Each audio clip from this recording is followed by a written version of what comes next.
Welcome to the Hot Breach podcast. With me as always, I have Prodigy Pete and Get Flanked. How's it going, guys? Hey, what's up? Happy to be here. Hey, guys. Yep, thanks for tuning in again. Excellent, excellent. As always, we have a packed podcast full of good topics today. We've got obviously the new season for Rainbow Six on the horizon. We'll be talking about the Fortress map reveal. There's been relegation tournaments for EU, Latin America and North America. We'll be talking about those for a little while. Battlefield 5 has kind of launched, kind of gone into early access, and I know both you have been playing that, so hopefully we can hear a little bit about that. There's been a bit of a YouTube scandal in terms of Red Dead Redemption. We might quickly touch on that because it kind of affects all three of us, and it's an interesting topic to go through, so we'll give that a go maybe. And maybe talk a little bit about what we would love to see from Rainbow Six in the near future before going into the Season 8 final predictions. Obviously, we have the Season 8 Pro League finals for Rainbow Six coming up next weekend. And we've been having a little bit of a think about who might be winning those and all those matches, how those will be going out. So those are our topics for today. And before we launch into that, many thanks to Ridge Wallet for sponsoring this episode of the podcast. All three of us have been trying out the Ridge Wallet for, well, about a couple of weeks now. I have this one here, which is the aluminium version in navy blue with the money clip. Pete has the carbon fiber and Get Flanked has the burnt titanium. Really, really great choice. So let me tell you a little bit about these before we get started. Obviously, three different types, and it's not just sort of the design and the form factor that make this sort of a really modern, really sleek wallet that you can carry around in your front pocket all day, every day. But one of the most important features for me is that they are 100% RFID blocking. So if you have a debit card or a credit card that has touch and go payment, no one can actually swipe your payment information simply by walking past you with a scanner. So really important to have. If you want to check out these wallets, under my stream you have the exclamation sponsor commands to get more details on that. Get Flanked has, I think, is it exclamation wallet on your stream, so if you want to check those out. For those of you watching this back on YouTube, if you want to look into these wallets for yourself, maybe check them out, go to ridgewallet.com/hotbreach. That's ridgewallet.com/hotbreach. And if you use the code HOTBREACH when checking out, you can get 10% off and free worldwide shipping. So that's a pretty good deal. You'll see these details in the top of the description on YouTube. And if you're listening back to this in the audio version of the podcast, check the description. So yeah, thanks again for sponsoring, and let's get stuck in. The other thing, before we get too deep into it today, Rogue and I are going to be in London Saturday. So Ubisoft are holding a watch party for the Pro League finals, which are in Brazil. They're not flying us out there, but they are inviting us to go to London, and I believe it's open to the public, so do come along and say hi if you're in London.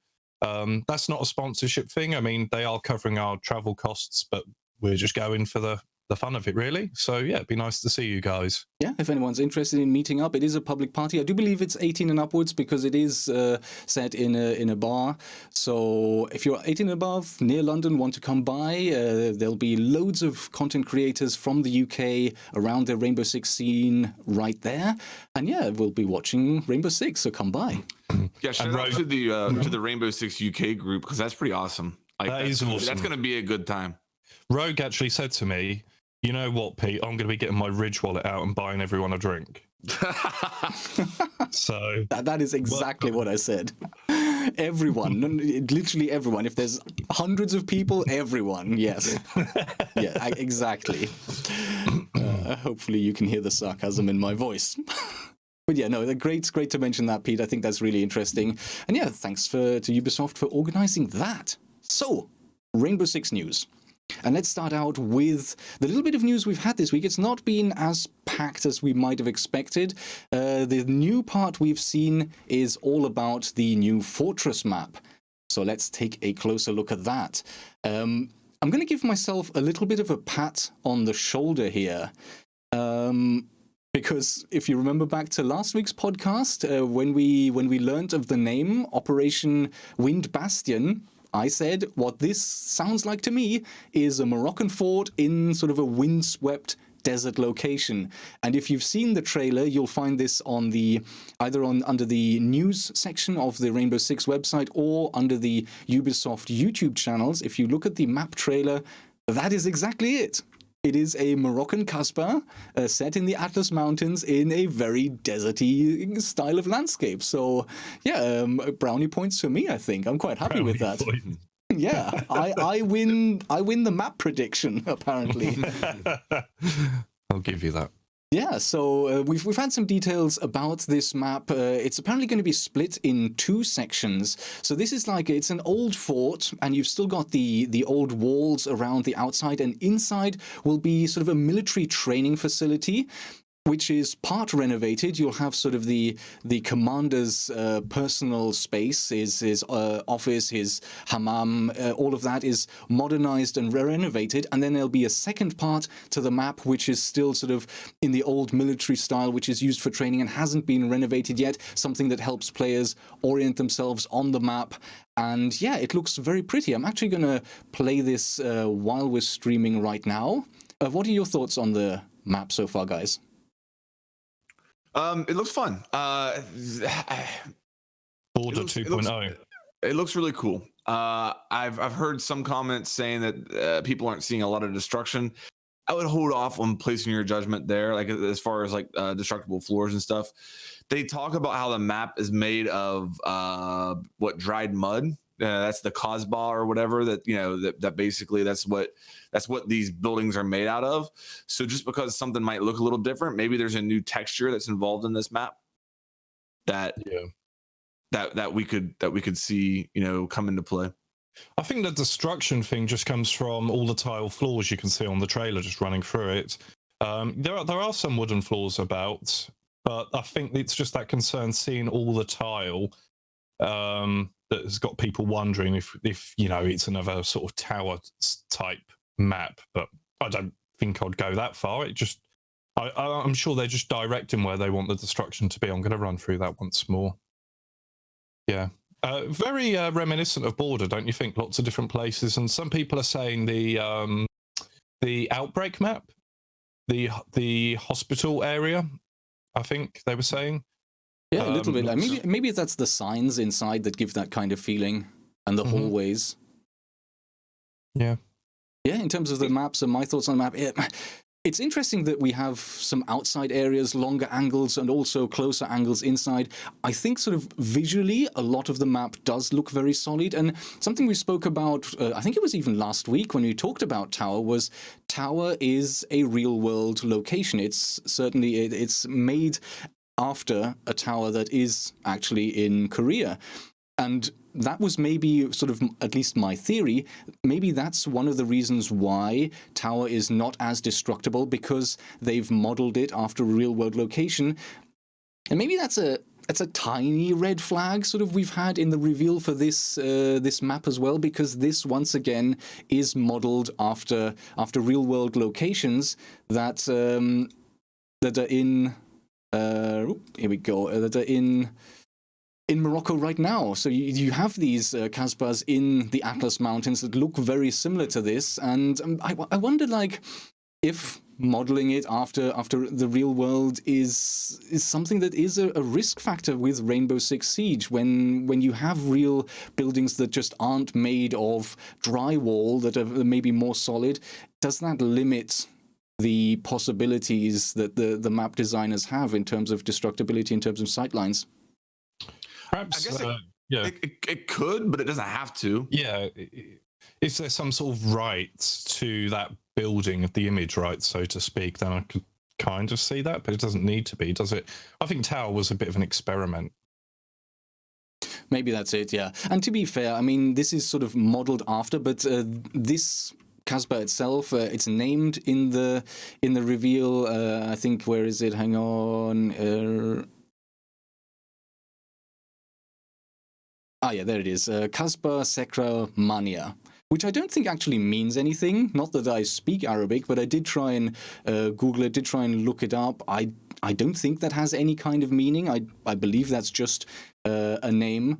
So if that's it, obviously that doesn't exist in and of itself. So if they've gone for the flavor of this type of structure rather than modeling a real one, we can sort of get away from the limitations.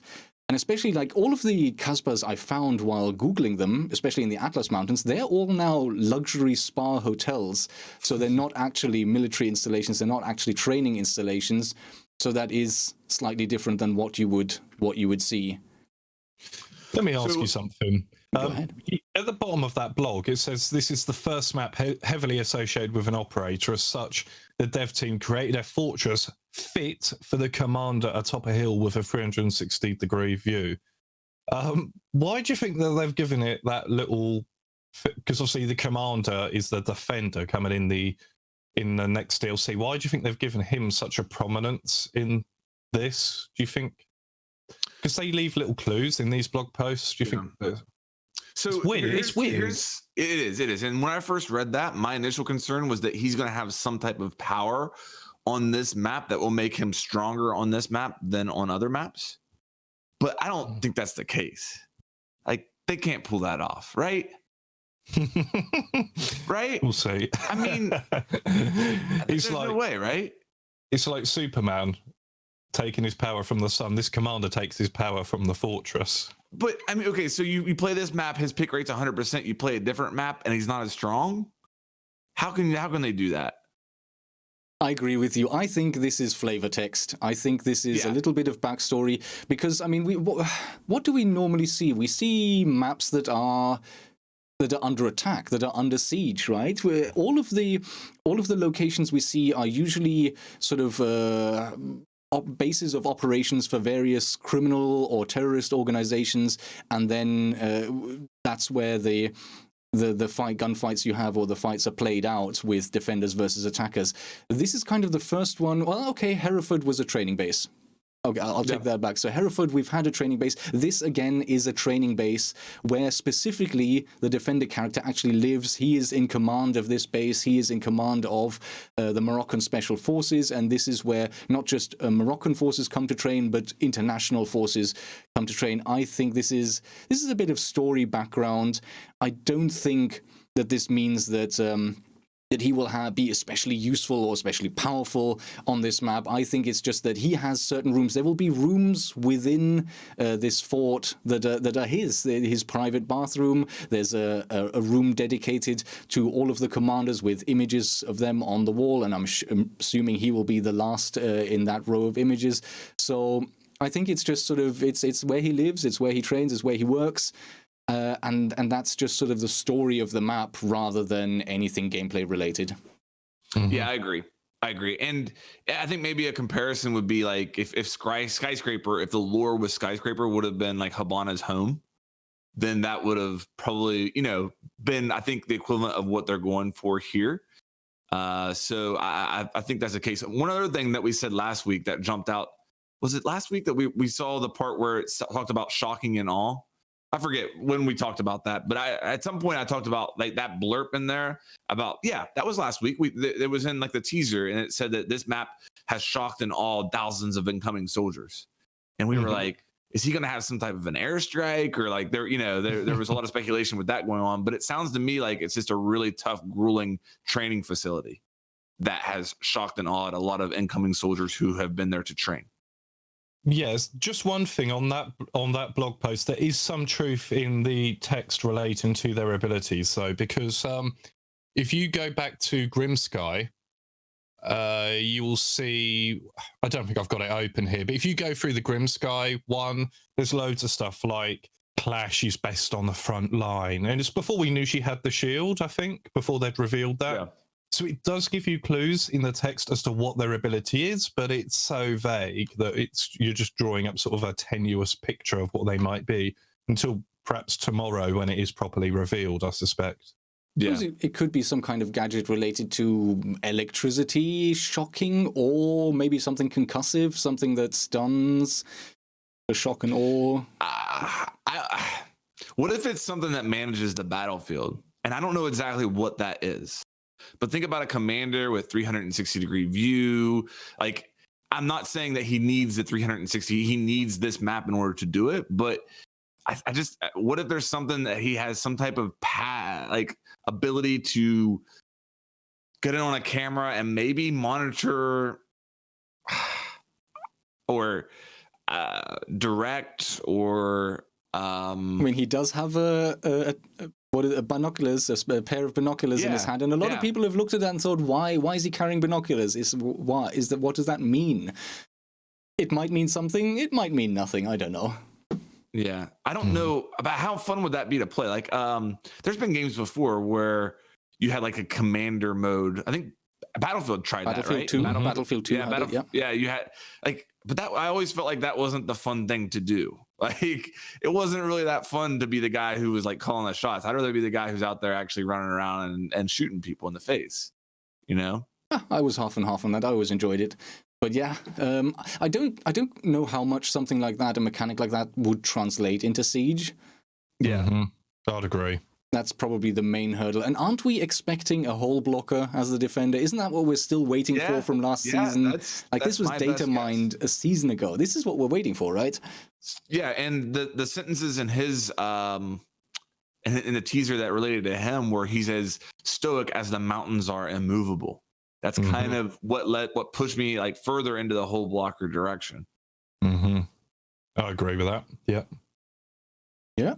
Well, there'll be more news of the new season coming out this week. So if you keep an eye on the Rainbow Six Twitter account and the Ubisoft YouTube accounts, you'll surely see that. And of course, we'll be covering that, or the two of you for sure will be covering that news as it comes out.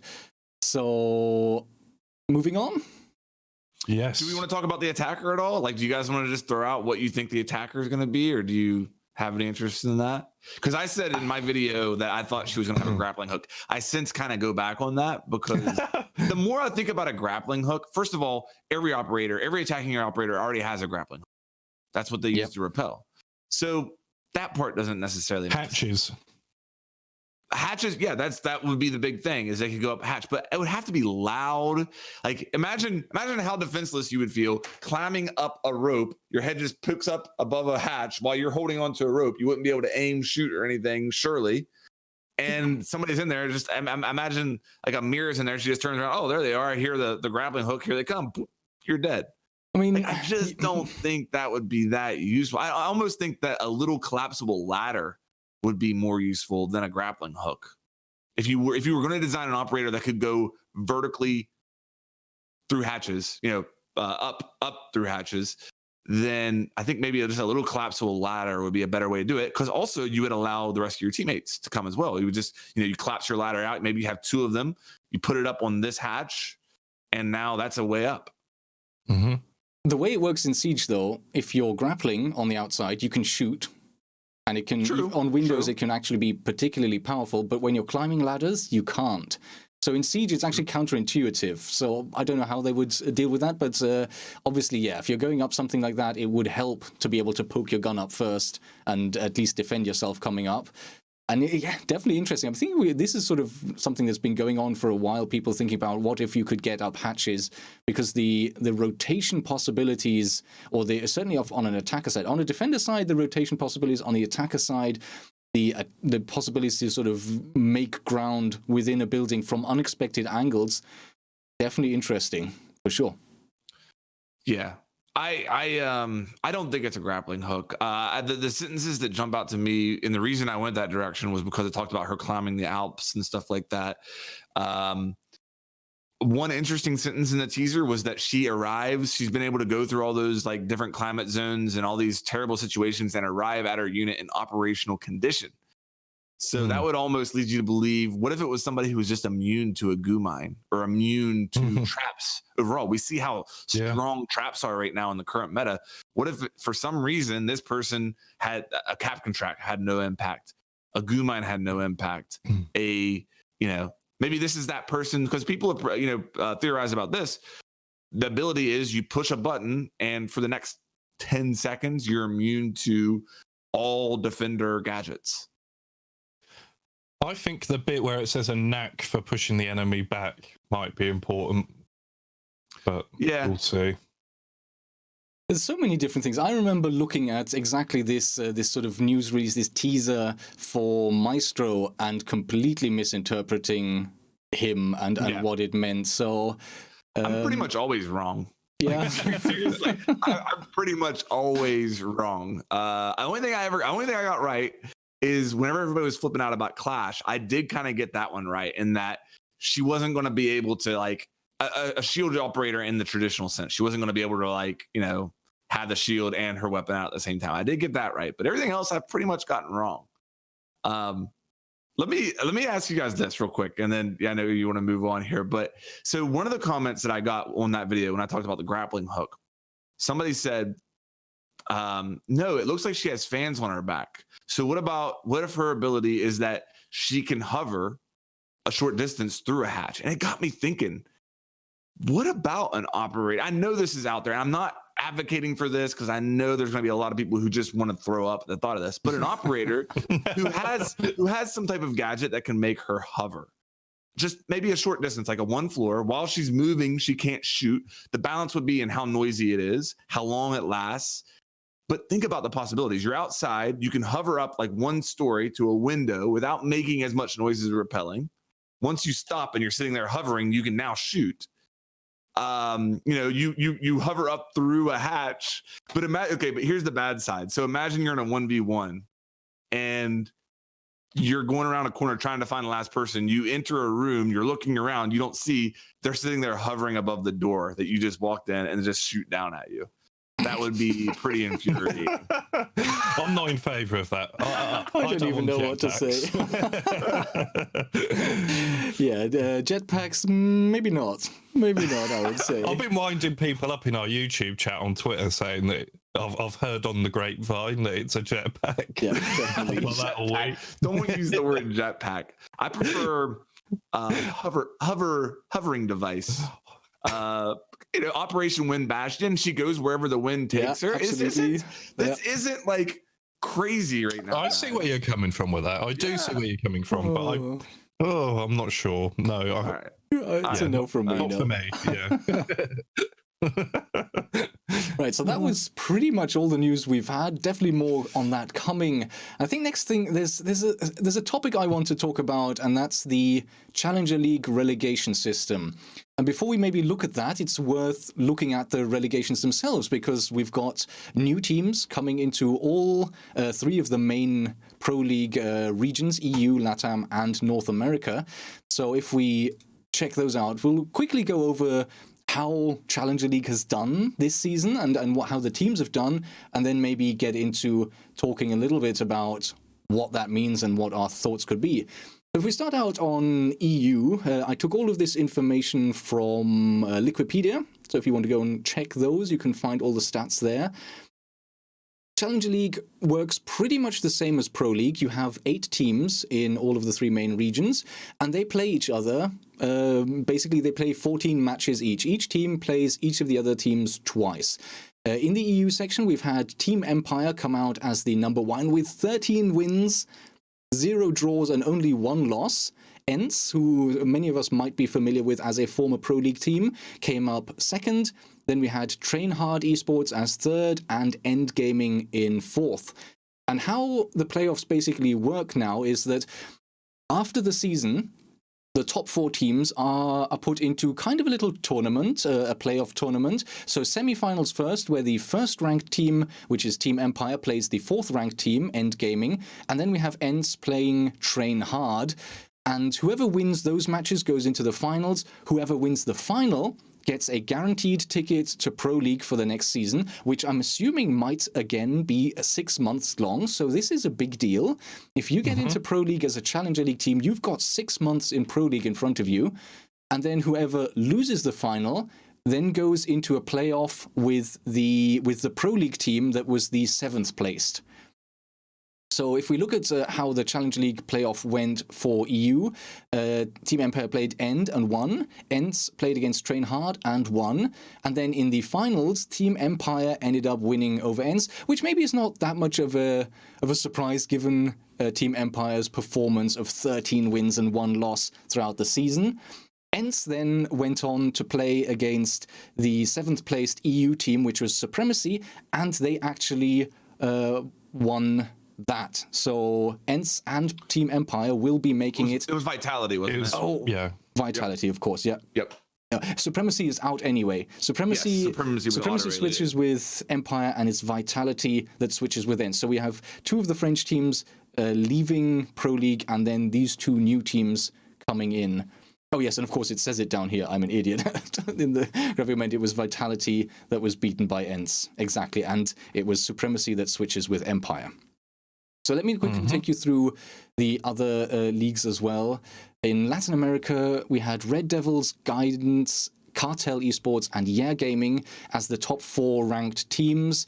Red Devils beat Yeah Gaming in the semifinals. Guidance beat SG Esports, which was, I guess, a rename from Cartel. And then in the final, Red Devils won against Guidance. So that means that Red Devils take the space from Black Dragons immediately. And then in the playoffs, Pain Gaming, which is the 7th placed Pro League team, beat Guidance. So only one new team coming into Latin America. And for North America, the 4 top placed teams were Elephant Gang, Disrupt Gaming, Accelerate Gaming, and Vicious Gaming. And I think here it's quite interesting that the 2nd, 3rd, and 4th place were extremely close. Disrupt had 6 wins, as did Accelerate, and they both had 4 draws and 4 losses, while Vicious had 6 wins, 3 draws, and 5 losses. So they basically had 21 points, 22 points, and 22 points, and then Elephant Gang on top with 28. And this is basically where I think the discussion comes in, because if we look at the playoffs and how that went, I can understand the huge frustration that a lot of Elephant Gang fans must be feeling right now and must have been feeling after this, because Elephant Gang won the semifinals against Vicious, and then they went into the finals. Disrupt lost against Accelerate, so it was Accelerate and Elephant in the finals of the playoffs for Challenger League. Elephant Gang lost that 1 map to 2, so relatively close, which meant that Accelerate gets the automatic pass into Pro League and they take Obey's spot. And then in the playoff for the 7th spot, essentially, it was Noble Esports playing Elephant Gang, and Noble ended up winning it again 2 maps to 1.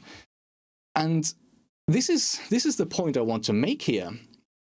Like, is it useful or is it fair to have a playoff tournament at the end of a regular season where basically everything that's happened throughout a 14-match season, where every team, out of 8 teams, they've each played 14 matches over 6 months, and then everything is thrown out of the window, and it's just up to the 4 top-placed teams to go through a tournament where anything could happen. And we've seen it here. Elephant Gang was the undisputed leader and winner of the regular season in North American Challenger League, and then 2 unlucky games where they lost a split 2 maps to 1 against first Accelerate and then Noble, and now they are not going to Pro League, and if the format stays the same, they will have to wait another 6 months to get another chance to get into Pro League.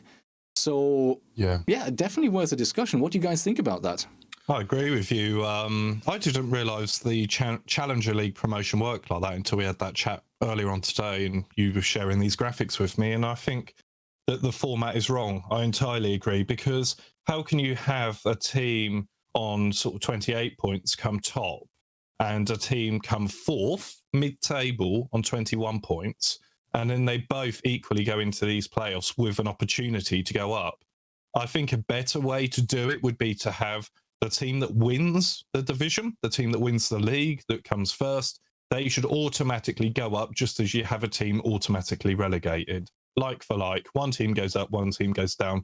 Then if you want a set of playoffs, I'm all for that. You can have playoffs between perhaps the bottom teams in the Pro League and the top teams in the Challenger League. Fair enough if you want to go and do that. But there's almost no point winning the Challenger League. Of course, you want to do it for your own pride and just show that you are the best. But then to be no real advantage over the other teams that are competing in it and have to go through these playoff matches to secure a place in the league above, I think seems wrong. I was shocked when I heard that was how it worked, and hopefully that is changed for the future, because to have Elephant Gang come top of the NA Challenger League and then not get a place in the Pro League, but teams below them that haven't done as well as them all season get those places, which they've earned in the playoffs, fair enough, but over the course of the season, it just kind of turns the whole league table into a little bit of a farce. I like that. What you're mentioning there, Pete, I think is a good way of doing it. It would make the regular season champion mean something, and I think that's I think that's a nice balance. Let me if you're okay with this, Rube, let me react a little bit to just my general thoughts with what happened there. First of all, in EU, really happy to see Ents back in Pro League. Those guys have, I mean, you think about it, those guys, they won year 2 season 3 finals, correct? Yeah, year 2 season 3 finals. They won. Yeah. And then from that point, it was a long road for them back into Pro League. A lot of people would have given up. A lot of people, they lost their best player. They lost their 2 best players, guaranteed. Kanto and Shate both left. Shate is actually back with them now. And so they also lost Panari at one point, I believe. He's with another team now. So for Wilkie and the core group there to stick together, for Ents to stick with, the people they have left through a Challenger League run, really want to, welcome them back to Pro League. Happy to see it, and really proud of those guys, especially Wilkie, for making it back in. As far as NA, I'm excited to see some new blood and accelerate. Noble, I like that roster. I like that team. It's cool to see them back. I understand the frustration of Elephant Gang. A lot of Elephant Gang has been people that have been grinding Siege since day one. With Avian, I think K9 or Snake Nade, a lot of old OG Siege Pro League players on that team. So I hate to see them play so well during all the season and then get knocked out like you guys mentioned. But I am excited to see some new blood in Pro League with Accelerate and see what they can do. Yeah, I guess that's one of the advantages of the guaranteed relegation, is there will always be a new team. But I mean, you mentioned Ents have had a long path back. They've only been out one season, right?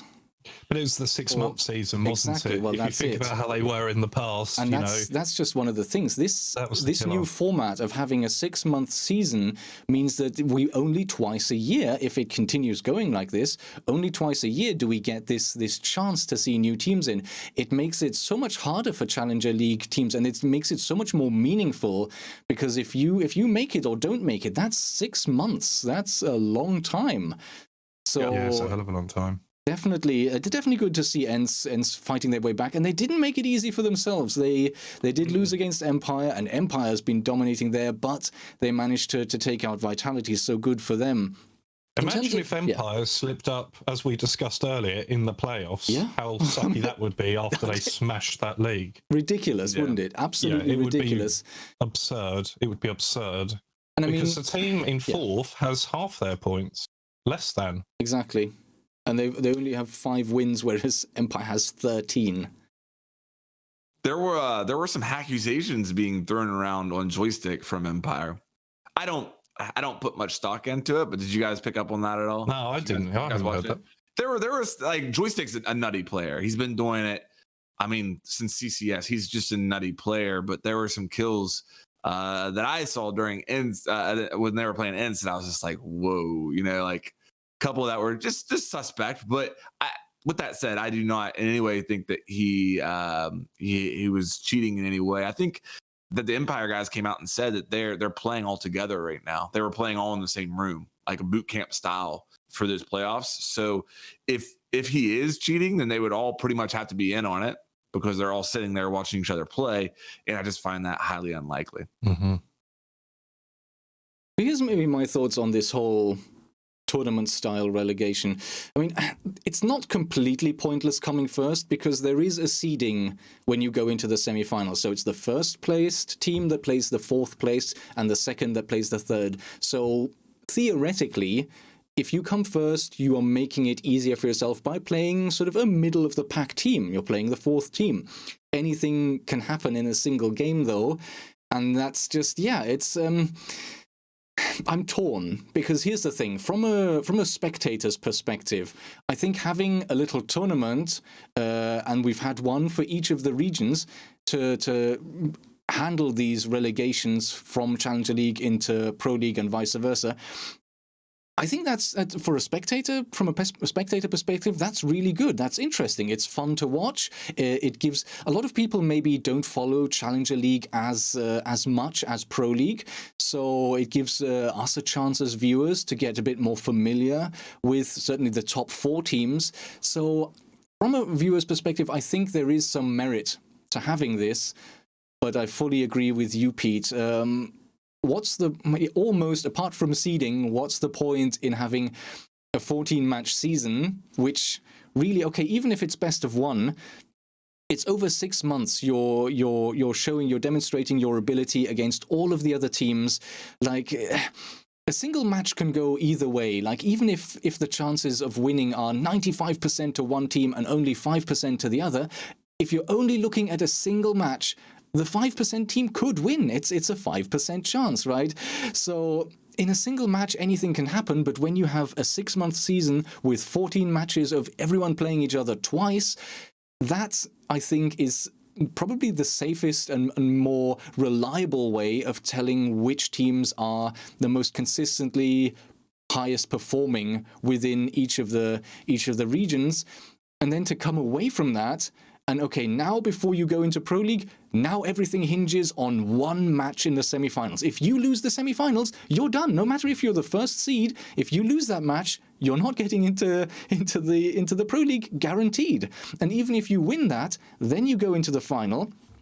You have 2 chances, right? If you win the final, you're in Pro League. If you lose the final, then you get to play a Pro League team and fight for your place. And if you win that, then you get in. And if you don't, then you don't. But everything hinges on that one match in the semifinals first up.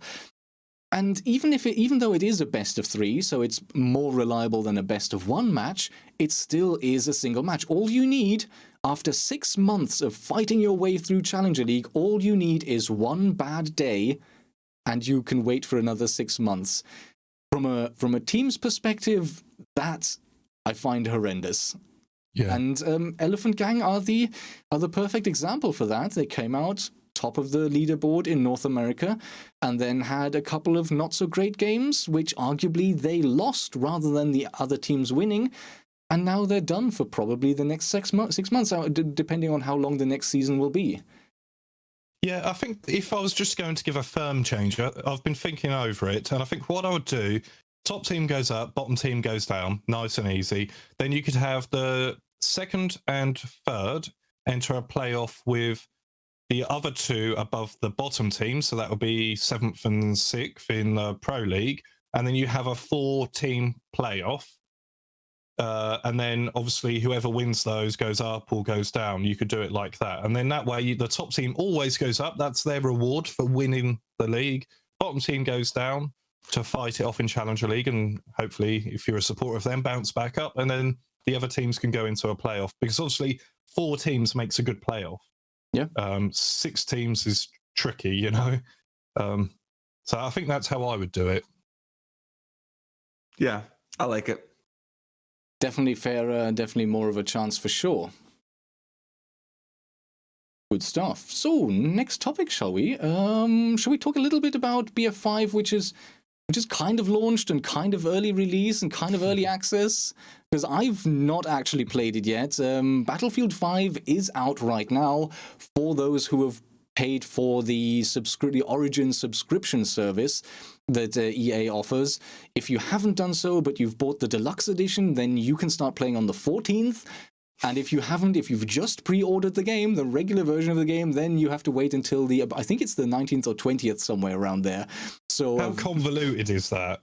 all these different release dates. I mean, we're used to this whole idea of early access, but how many different launch days have they got? Oh dear, yeah. It's And I mean, properly convoluted. I can see the thoughts behind it. Remember back to, this is a few years ago, and I don't actually remember exactly what game it was that did it the last time, but I remember sort of whenever a big AAA multiplayer game launched, you could guarantee that the first 2, 3, 4 or 5 days would be horrible. The servers would be overloaded. There'd be problems with the game. It wouldn't work. And it was literally just the fact that on launch day, there was a huge influx of new players. Everyone wanted to get in. That was how it used to be. And eventually, the publishers and developers clocked onto this and thought, you know what, we're going to stagger the release. And they've done various methods so far. Sometimes if you've pre-ordered, you get to play a little bit early. If you've bought the deluxe edition, you get to play a little bit early, or various other things. If you participate in the beta, you get early. Whatever it was. This time they've added that second layer, and it's a whole week, and then it's a whole nother week. So yeah, it's early access there right now for you if you've decided to get all of this stuff. I mean, if you've got the game, if you've got it pre-ordered, and you're waiting to play it, I know a lot of people, particularly the sort of the YouTubes I'm talking to behind the scenes, are having a lot of issues. So you may not be missing out on too much anyway, waiting for the next patch, which obviously is just around the corner. I haven't had any technical issues playing it, but I do know a lot of people that have. So not just early access in terms of the staggered release, but maybe early access overall? Because we're missing quite a lot of features, aren't we? Like there's stuff that...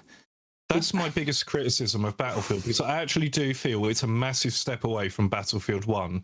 If anyone that has been watching my channel for years, I mean, I started by covering Battlefield in 2013.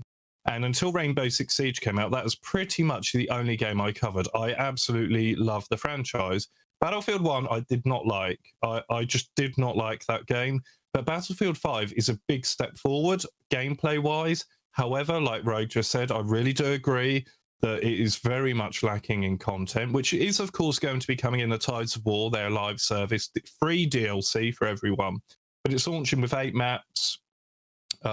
Just not a great deal of content, which I don't think will be a problem for people right now, because it is a fun game.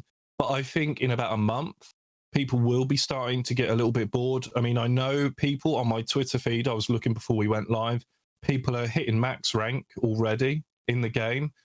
Already, and of course they're going to add more ranks in over the course of Tides of War, but that's a bit of a warning sign that people are getting there already and maxing out all of their classes. Yeah, I agree. And I was looking at the roadmap for the release, because here I'm so torn on this, man, because on one side, Battlefield is their microtransaction policy and how they're handling that is the best of any AAA shooter out right now, from what I've seen so far. You pay $60 for the game, and you're going to get the game and all the DLC that comes with it. Correct? Am I wrong there? I mean, and I haven't seen.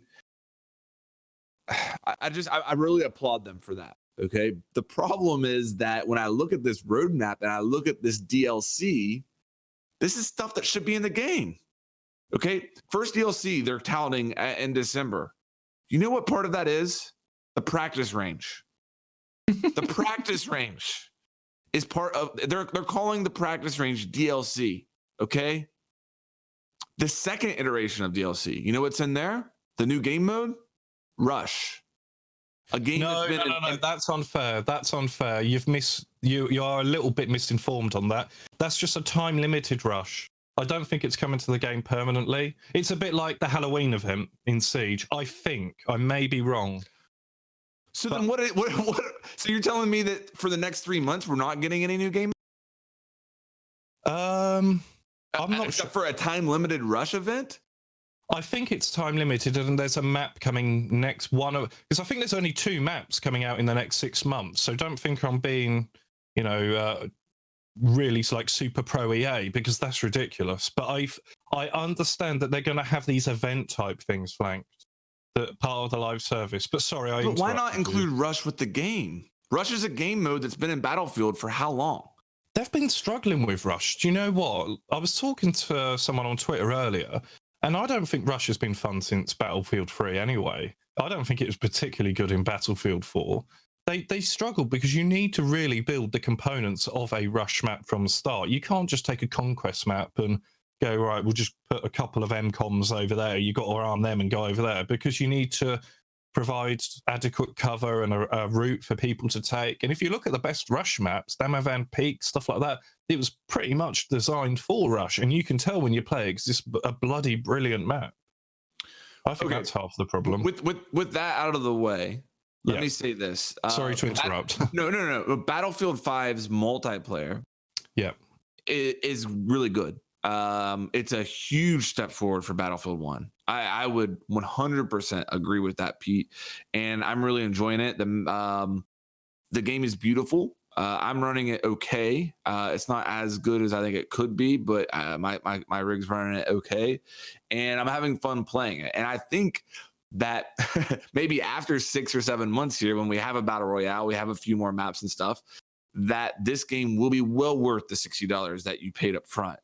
But I picture the kid who's asking his parents or Santa for one game for Christmas. He knows he's going to be able to get one game for Christmas, and he's having to choose between Battlefield and Call of Duty. The two, there's a lot of children and there's a lot of people who are choosing between these two games.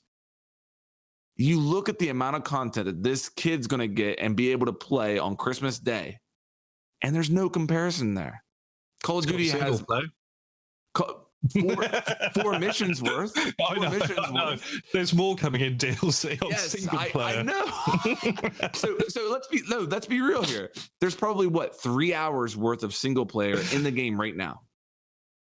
And so again, at the end of a year, it's probably worth it. But right now, man, that's a lot to ask people to pay $60 for. It really is. I agree. You compare that to Call of Duty multiplayer, zombies, blackout. There is no campaign. And the campaign, by the way, is really cool in Battlefield. The way that they tell the story, it's awesome. It really is, but it's small. I think what you're buying into with Battlefield is the whole concept of the future content. So it's in that sense, it's risk-free, because so often it's been season passes or premiums. In Battlefield, it was called premium. So you are getting this guaranteed free content, of which you only know what the first 3 seasons are. I think on the whole, they tend to run about 6 weeks, although I think one of the seasons, the one with the Battle Royale, correct me if I'm wrong, by the way, in chat, but I think that one does run a little bit longer. So at least if you buy the game, I suppose what I'm saying, slightly in defense of it, is you're not buying the $60 game and a $50 season pass. Yes. At least you are going to get that. But what I would agree on is it's very content light. It's my biggest criticism of Battlefield 5 is you've got these 8 maps, and whenever you get, and by the way, 2 of those maps you've probably played already in the alpha or the beta, because those, Narvik and Rotterdam. So there's only 6 other on top of those. So it is a bit content light. However, as it goes on, it's adopting a kind of Fortnite approach with more and more content to come. So I think it boils down to the issue we already identified, is they weren't ready. They weren't ready to announce it when they were forced to announce it. Yep. They weren't ready for the alpha when the alpha came out. They weren't ready for the betas, and they missed their original launch, which was supposed to be October. They've now pushed it out. They're staggering it. They're just not quite ready with this game. Imagine if they had another year. Imagine if this game, could you imagine? It would be incredible. And in a year, it will be that. It's just that we're in early access until we get to that point, which is a trend right now with many games. And you look at Rainbow Six, how it came out and what it was when it came out and what it is now. So no single player. Exactly. So it's price game. It's not completely unheard of. It's not unusual, but that is where we are right now. Yeah, just for frame of reference, I at the risk of sounding like a Call of Duty fanboy, because I'll straight up tell you, if you're only interested in multiplayer, if you're not interested in Battle Royale whatsoever, it's an easy choice. Battlefield all day long. The multiplayer aspect of Battlefield is way better than Black Ops 4. That's my opinion. There are some people who enjoy the Black Ops 4 multiplayer, but be ready for a shield with a little mail slot pistol shooting full auto at you and dogs and stuff like that. Multiplayer and Call of Duty has 14 maps right now, 4 of which are reskins of previous Call of Duty maps. Battlefield has 8. Multiplayer in Call of Duty has, I want to say, 8 different game modes, and that's not even counting the hardcore variants of each of those. Not each of those, but most of those. So you look at how it's night and day, really, as far as what both of these multiplayer experiences are right now. Yeah, and I've not even, so many people were disappointed with Battlefield 1. Battlefield 1 was what really brought me back into the franchise. I played a lot of Battlefield 2 back in the day. This was 2005, 2006. And then just my life changed. I went off to university. I actually stopped playing online multiplayers for a long time. And it was specifically Battlefield 1 that pulled me back in. So for me, something that does something similar to that, but better. Yeah, I'm so interested in Battlefield 5. Battlefield 1 became a huge part of my channel as well.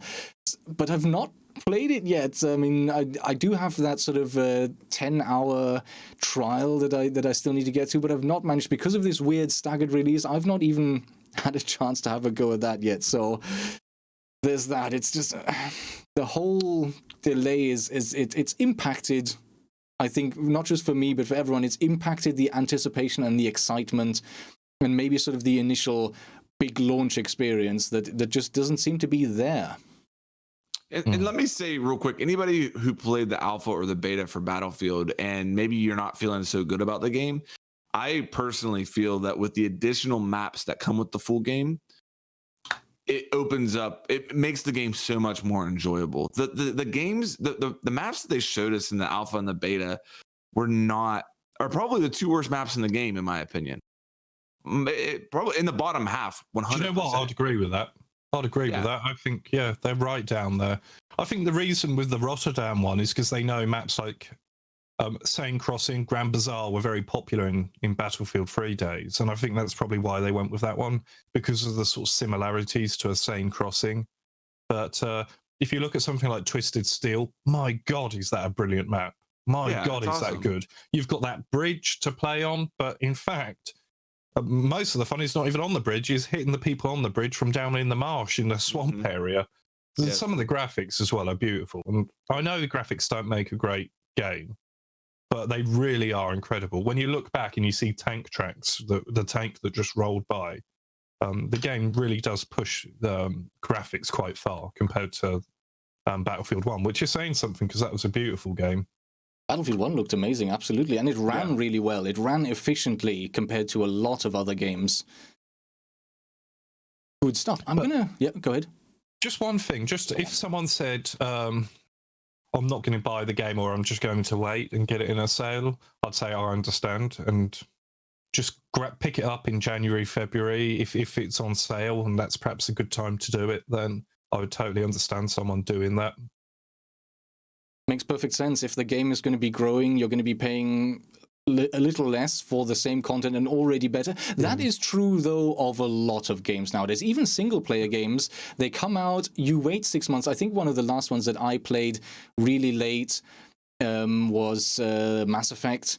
Mass Effect had this sort of mixed launch where people hated the ending and all sorts. When I came in, the ending had already been fixed. I got it for much cheaper, and it was just the end product, the game that it was destined to be.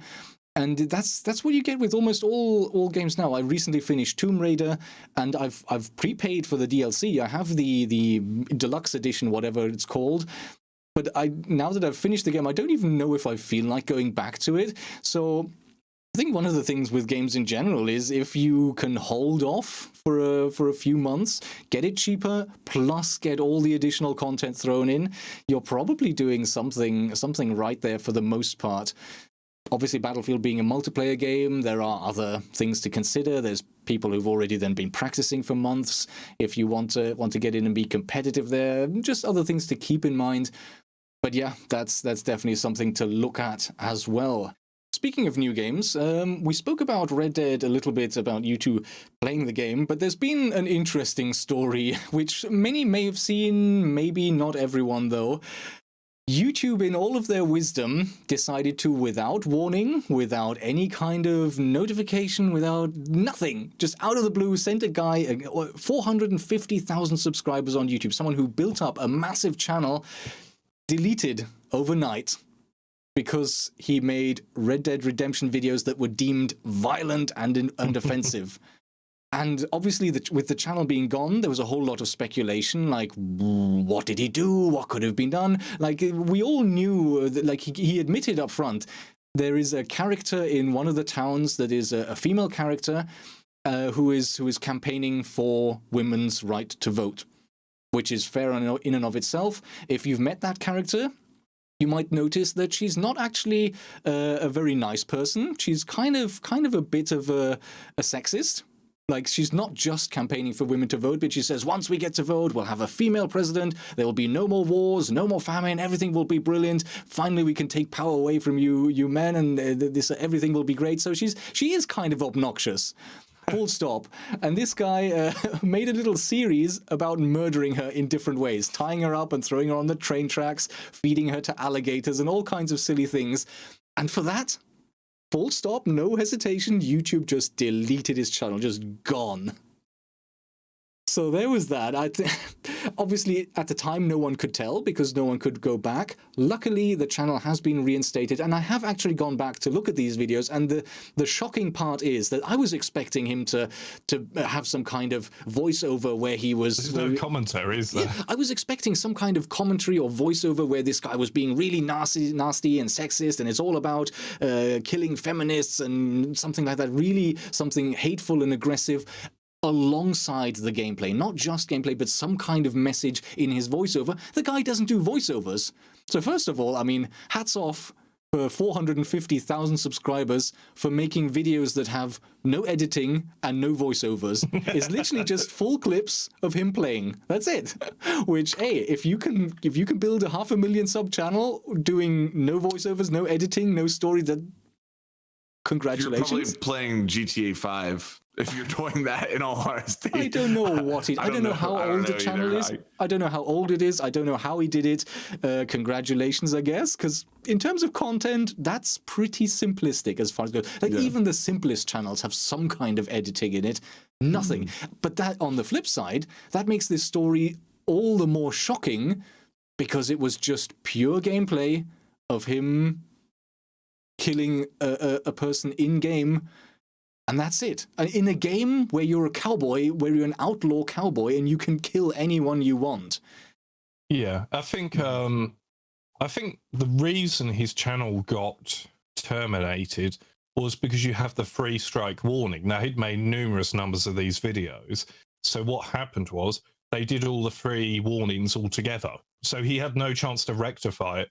You think you get the warning, and then you might a week later get another warning. It's like, oh God, I'm going to take some action. But he just got warning, I think, channel terminated in his inbox.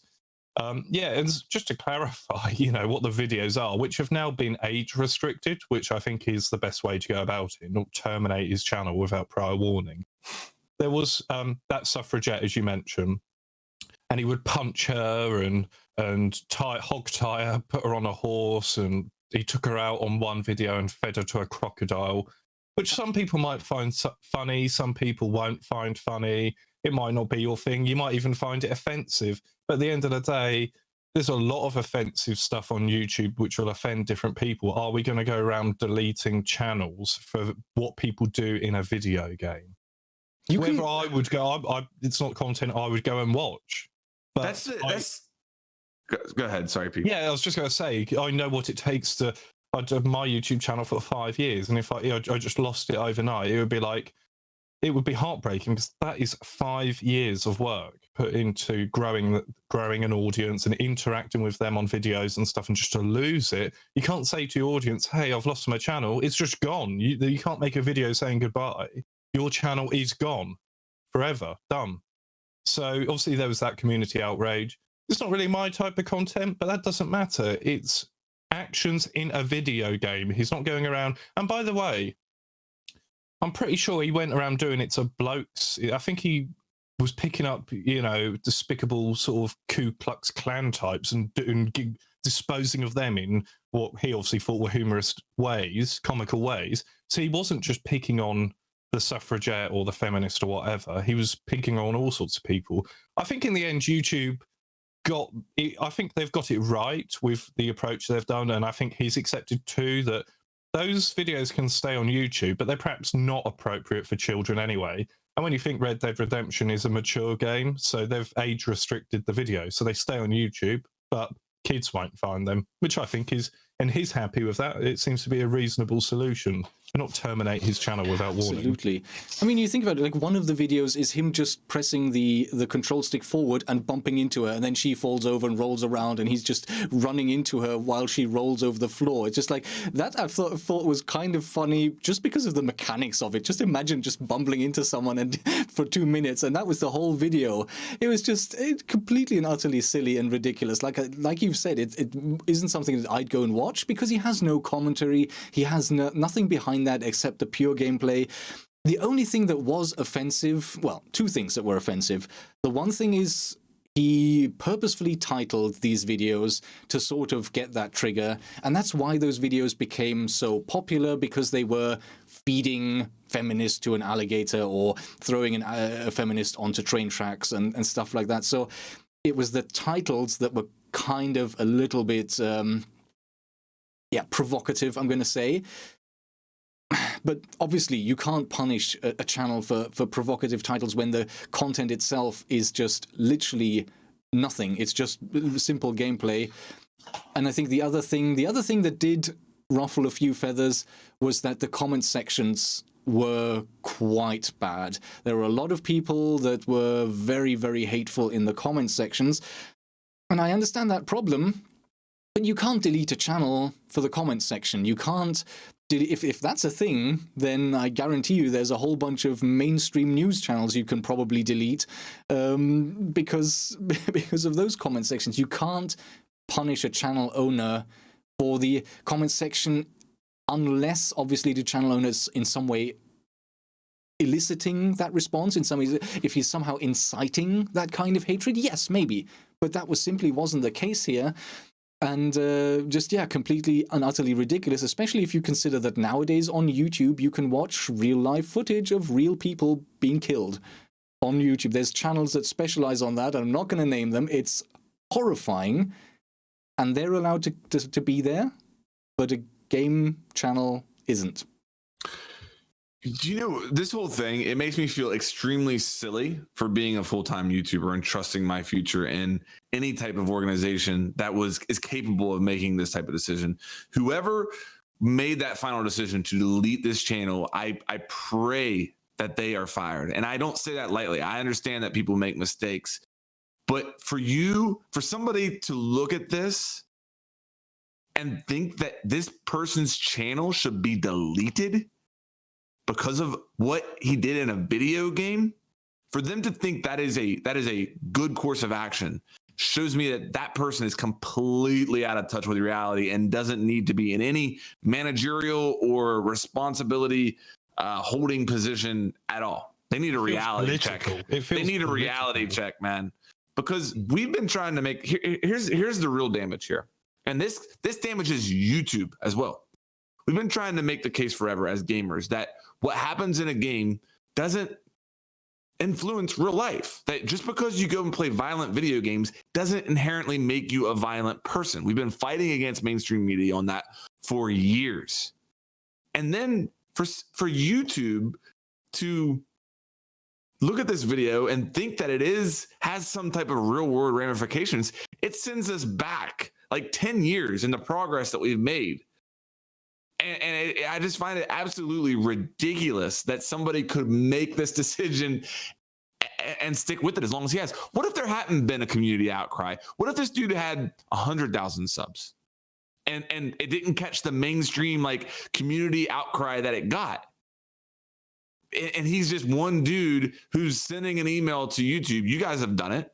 We all know how that process goes. You get some type of automated response. They would have responded, sorry, you broke our 3-strike policy. Here's our content guidelines. Have a nice day. and that would have been it. Yep. And this dude's channel is just gone. Yeah, if he tried to go through the main channels of getting in touch with YouTube, nothing would have happened. 100%. Yes. So for me to think that I'm trusting my future currently on the same organization that was capable of this makes me feel absolutely silly. It really does. Yeah, I think we've seen stuff like this before. I think the problem is once a video gets flagged, whether that's being flagged by users who might have seen the comment section, might have gone, oh, this is horrible, and they would have gone and flagged the video for hate speech or whatever. Once that goes through to a person, there is some peon somewhere whose job it is to go through flagged videos and flagged channels and then make decisions. As soon as you reach a certain number of flags, it comes up to some guy who kind of knows what they're doing, kind of doesn't. And the main thing they'll do, and this is what I think would have probably happened, is he looked at the title, or she, looked at the title and thought, oh yeah, killing feminists, this is terrible, and there's multiple of them. Bang on. Maybe not even looking into the video itself. Maybe not even looking, is there anything here that actually incites hatred, that actually is trying to advocate murder? No, it's just literally the title. And we've seen this sort of happen before. There's a German fellow who runs a channel called the Slingshot channel.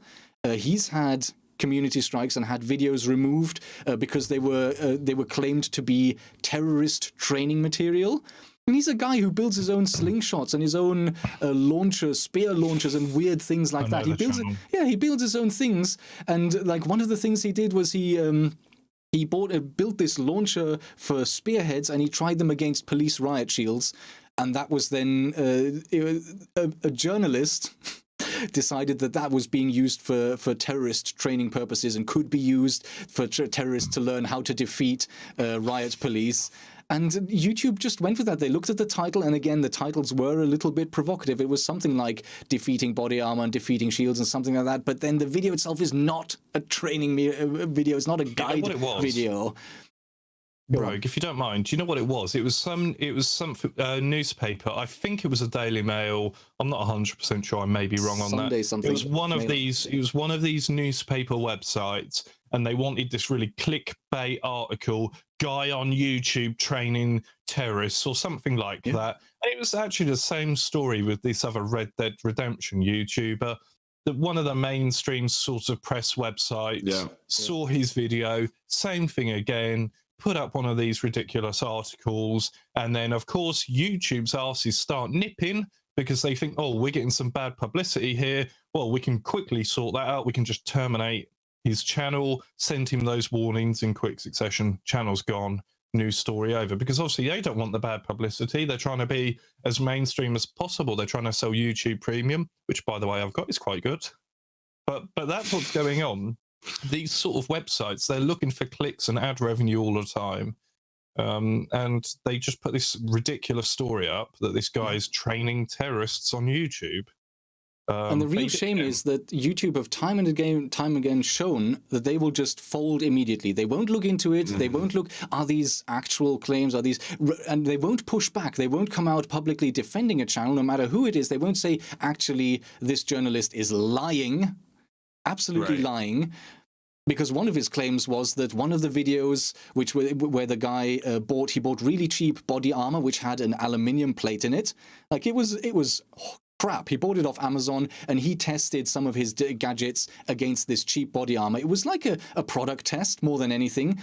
But this scumbag journalist made his clickbait article claiming that this video was used by terrorists who stabbed to death a British policeman.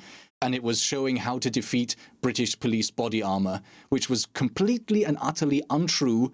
And YouTube just immediately, as soon as it goes into media, as soon as there's an attack, they will throw all of us and any of us under the bus without hesitation to appease any kind of negative publicity, even if it's lies. Which is unless you're Logan Paul. Yeah.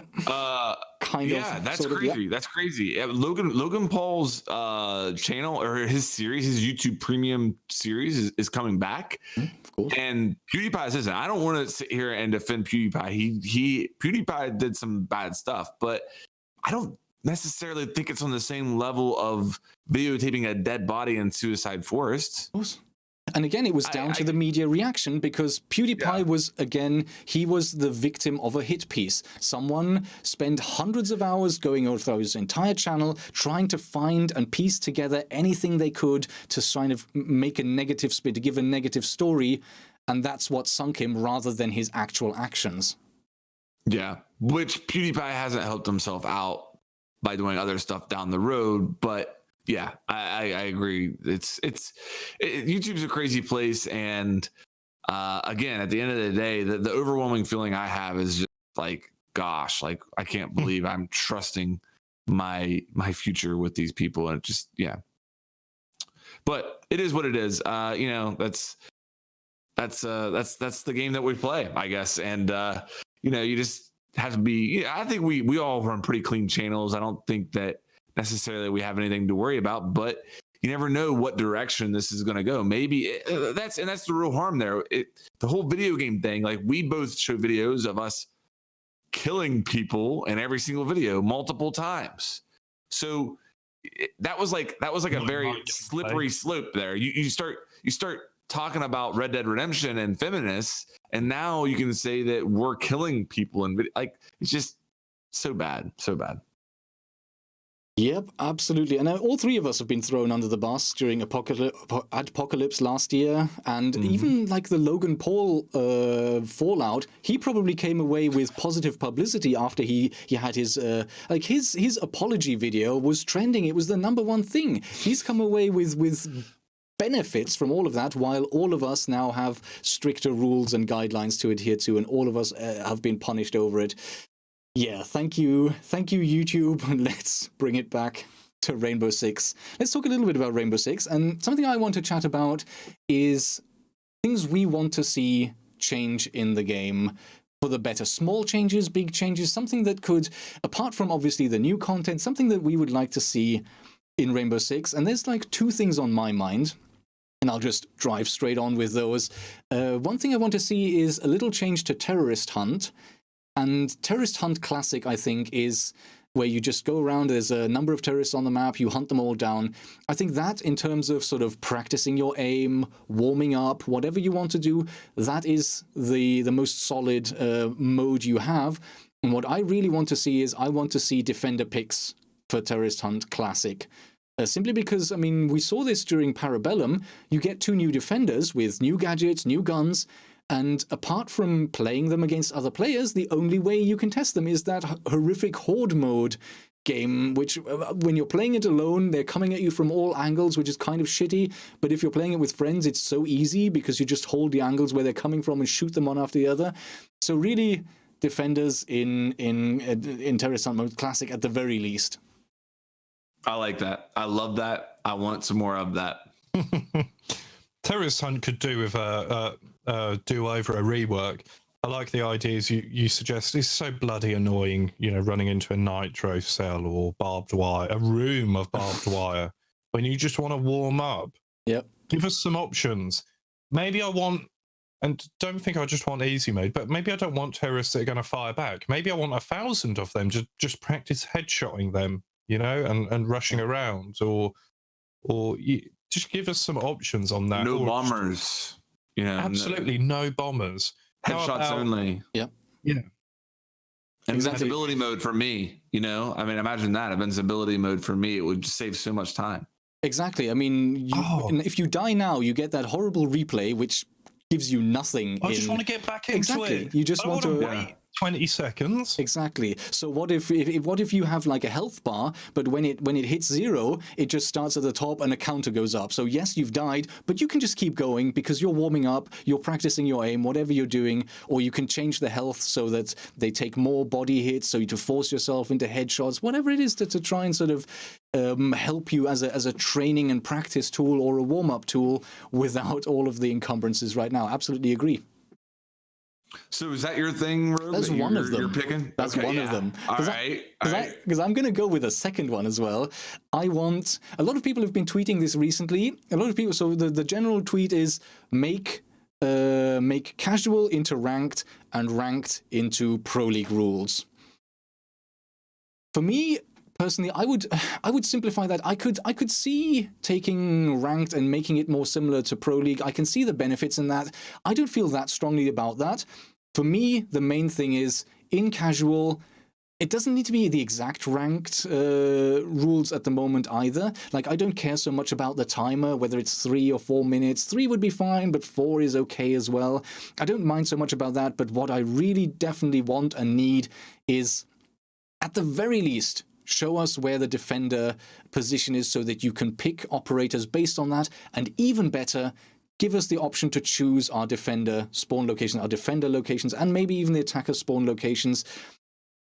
And like, that's how the game used to be, right? Even in casual, you used to have you were forced to pick a site.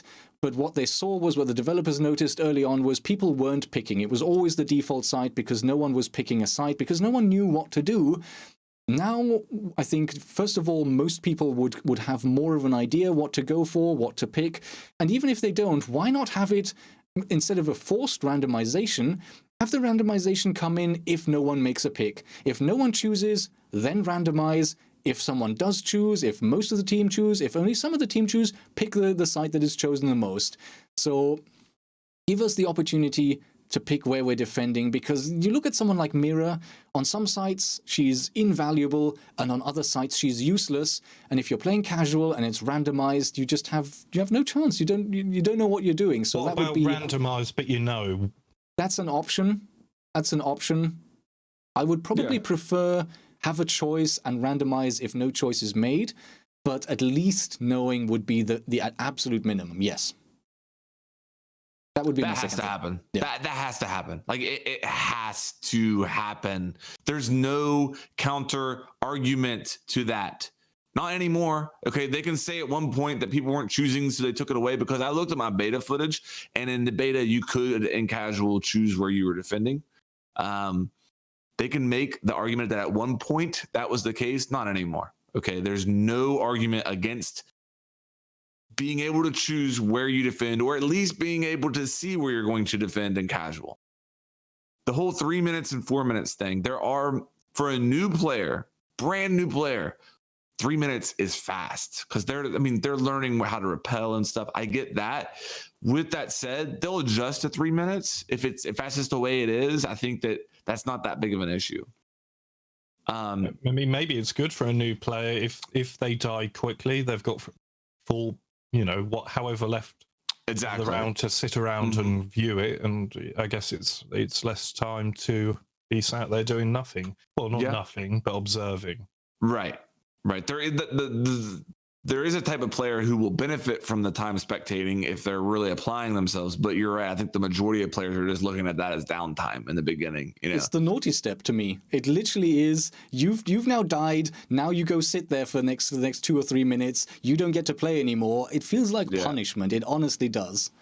Especially if there's like 3 minutes and 30 seconds left, and how about what you see more often is it's not that, there's a minute left in a casual round, which in rank, that round would already be over, and there's one person on your team left, and they're on a roof somewhere. And you're going to spend the next minute of your life watching this person hold an angle on a roof and then die in the last 10 seconds. That's how you're going to spend the next minute of your life, and that's pretty frustrating.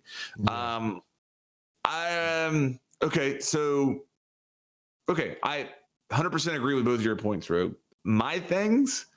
I can't. Do I have to name just one? Do I have to be like really specific here? Whatever. It's all up right. to you. Let me go here. All right, casual. I agree with what you said. Those are the changes that I would make. I don't go beyond that. Maps can all stay the same. Ranked. First of all, remove chalet, remove cafe, remove skyscraper from ranked. Okay. I don't go as far as a lot of people do with saying ESL maps only. But I do think that those 3 maps need removed. If Cafe gets reworked, bring it back in. New maps and reworked maps stay in ranked. I agree with that. They'll never develop if they're not in ranked. So I say that.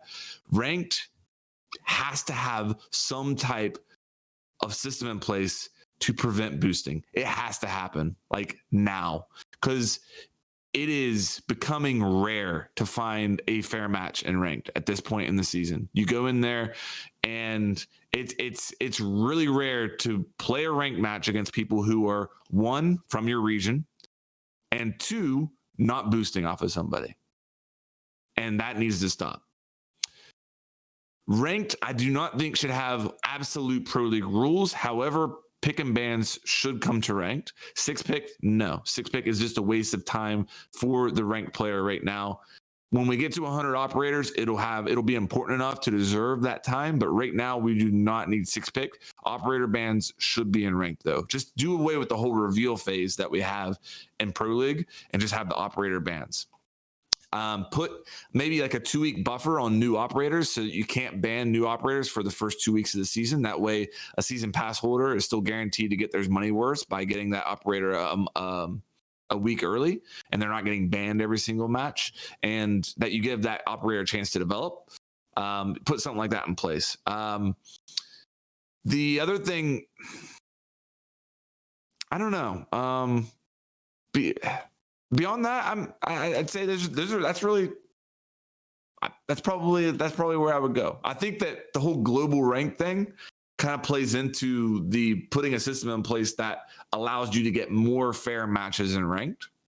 So I would throw that into that pile that I mentioned earlier. Those would be my big things. And you notice I didn't put anything on there as far as operator balance. In my opinion, at the level that I play at, the operator balance isn't the big issue. The big issue right now is ranked is stale. Okay. And there needs to be something changed in ranked to freshen it up.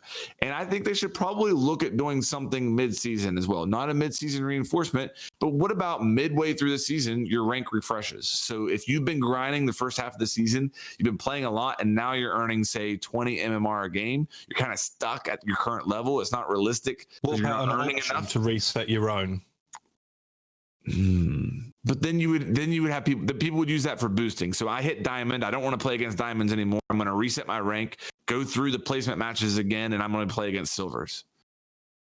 Just make it to where halfway through the season, your MMR that you gain or lose resets. So you go back to that 100 benchmark, or roughly right around there, where, right, because that's what I'm going through right now. I'm plat 2. I lost 6 games in a row the other day, and I was still plat 2. So that's how little MMR I'm gaining and losing right now. So what's the motivation for me? Just to go in and grind and have fun. I'm not going to level up. I'm not going to level down. But if they refresh that mid-season, now I can realistically grind for diamond. Or I could risk going down to gold. That's the problem with the way that ranked is right now, because it mixes two different agendas. It has really what your rank is. It's a matchmaking tool, right? It's determined that it's pretty sure that you are Platinum 2 and you should be playing against other Plat 2 players.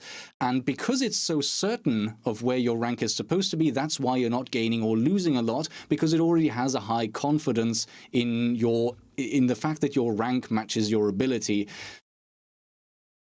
And on the other side, obviously, the other agenda is, as you mentioned there, the ability to gain a rank that is kind of a reward, get a higher rank to Platinum 1 or even Diamond with his little logo, and then the charm at the end of the season. So you have that mixture of a matchmaking system that is trying to deliver you good matches and fair and balanced matches, and on the other side, you have the same system that is used and seen as a reward system, and the two just don't work together. You see, every time you reset everyone's rank, you're messing with the matchmaking, and for the initial part, people aren't going to have good matches, really. You're going to get matches that are far too easy because it just assumes everyone's the same, and you're going to get matches that are too difficult for other players that are maybe not as experienced.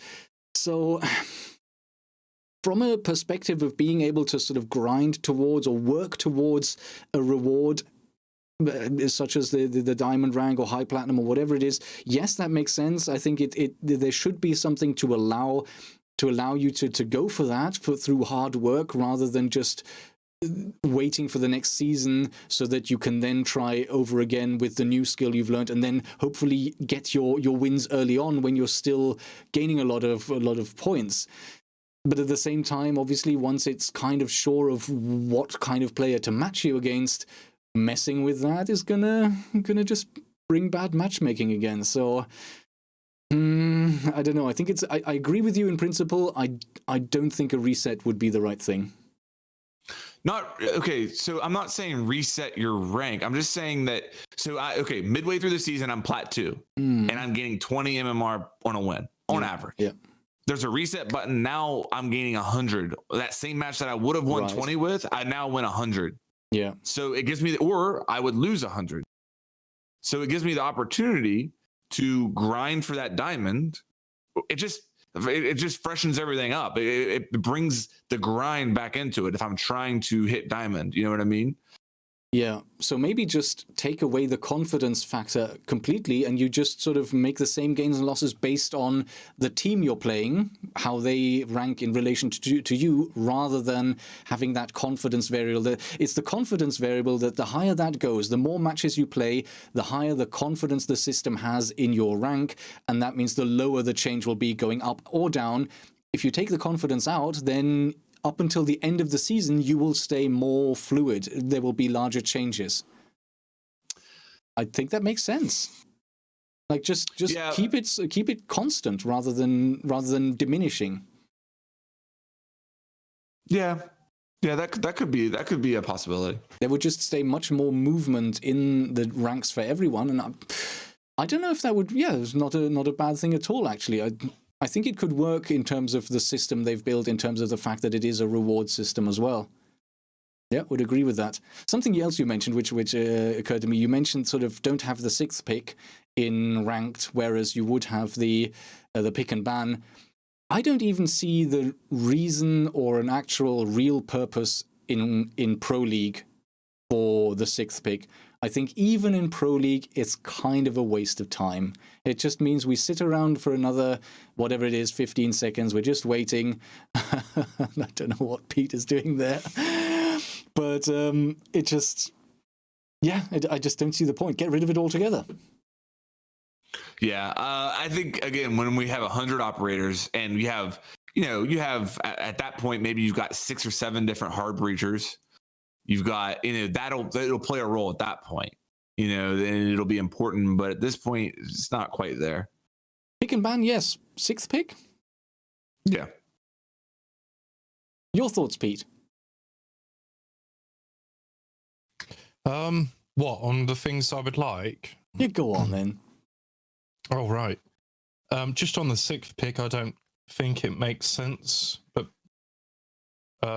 pick and ban does for ranked at the moment. Mm-hmm. So this is going to sound repetitive because I've talked about each one of these items multiple times, and you've covered 2 things, Rogue, that I very much agree with. The casual and the terrorist hunt, both of which I've made videos on in the past. So I would like a proper training mode, aim training, just a training mode where you can set the different variables, adjust them, and just practice. There are many different sort of downloadable, I wouldn't call them DLCs, but community-made items on Steam Workshop for CSGO. But something like that, just more generally for Rainbow Six PC and console, I think would be cool. Not a priority, but just for the future. More customization generally, whether that be for the weapons in the game, maybe even adding more weapons, or just the gadgets. You know how they added Impact Grenade and Claymore? I think there's room for more, and some of the leaks suggest that we are going to get more. I think one was an audible sensor, if I remember correctly, which I think sounds quite interesting. More events, but not like Halloween. Also, I would like a vanilla mode event, which is just the original operators. And in fact, it might be quite good for new people coming to Rainbow Six Siege, particularly in a year or two's time when there's so many operators, to just give them an option to go into something called a vanilla mode where they just learn about thermite and Thatcher and the stuff that we only had to deal with when we first bought the game. And change location. Why have I written that down? I can go in and change my data center and play in the US, and I don't think I should be able to do that. I was thinking about who that really benefits, and because if I want to play with Flanked, I have him on my U playlist and I can play with him anyway, even though we've both got different data centers. He's somewhere in the US, I'm Western or Northern Europe, so I can still play with him. The only people I can think that benefit might be sort of streamers or people that are up at really odd hours in their region and want to play on different servers. But I don't think it benefits most people. And then just the server situation. So I think they promised the South African servers that I bring up at every opportunity, and also for Central Asia. In Europe, we get a lot of people from Central Asia playing on our servers, which, you know, is not ideal for them. It's not ideal for us. So really, they deserve their own servers because they get abuse. And you can tell when they talk to you that they're not from Europe. You can tell from their accent. So I think just for their sake, as much as anything, they deserve their own servers. I think Ubisoft are relying on infrastructure from Microsoft Azure, so I don't really know what the score is with that. But I did tweet It's Epi and ask about the South African servers and Justin, but I haven't had a response. So I don't really know what the score is, because people ask me a lot about that because I've made a couple of videos on it. I actually don't know what the score is. It was something that we were told back in February, but haven't heard anything since. So maybe they're waiting on Microsoft. All very good points, I think. Definitely useful. And yeah, we spoke about this before. Changing the data center, there's absolutely no reason to be able to do that, even if it's something you do through the back end by going into the files. It just shouldn't be possible. Dude, it was added. It wasn't in the game at launch. They added that. It was in patch notes. Oh, we've added this. Yeah, there's literally no positive reason to do that that I can think of, but all kinds of... yeah, I mean... Yeah. It's the positives are very, very small issues. Like somebody from England who wants to play in Eastern US because he wants to play with people who all speak English. Yeah, but I can play with you anyway. But if you have a friend here, what if you're solo queuing? Yeah, well, that's tough titties because no, I agree. I do. But you think, okay, I think, okay, so how many servers are in Europe? Western Europe? Northwest, and I think they added a central, didn't they? So I think that you should be able to choose between those three. I think I should be able to choose between the 4 that are in North America. But I shouldn't be able to go play in Europe solo queue. You don't fancy playing with Australians? No. No, I Fair don't. point. Here's something interesting. Stay Puft Games has been in my chat. He is a player with Guidance Gaming, which is the second-placed Latin American Challenger League team. And he specifically references what we talked about for the 6th pick. So he's kind of pushing back against my comments, and that's absolutely fair enough, and he has the experience to do so. So he says we can hide certain pushes or defenses we plan on. It's not that big of a deal, but they have had times in his experience playing in Challenger League where they've been able to force teams to change certain operators based on what they appear to be picking, and then they go in with the 6th pick and manage to go for a different strategy. So absolutely fair enough, and thank you for sharing that. Obviously, I don't have Pro League or even Challenger League experience. I don't play at that level at all. Anyone who's watched me will know that. And yeah, it's great to have that insight. So, okay, maybe from a viewer's perspective, it feels a little bit like dead time. It's like I want to see the next round, and I'm just waiting to get this over. And how much does it really do when you can drone out all the operators anyway at the beginning and you know who's there? But absolutely, then here's the sort of the proof that it can make a difference in the right hands.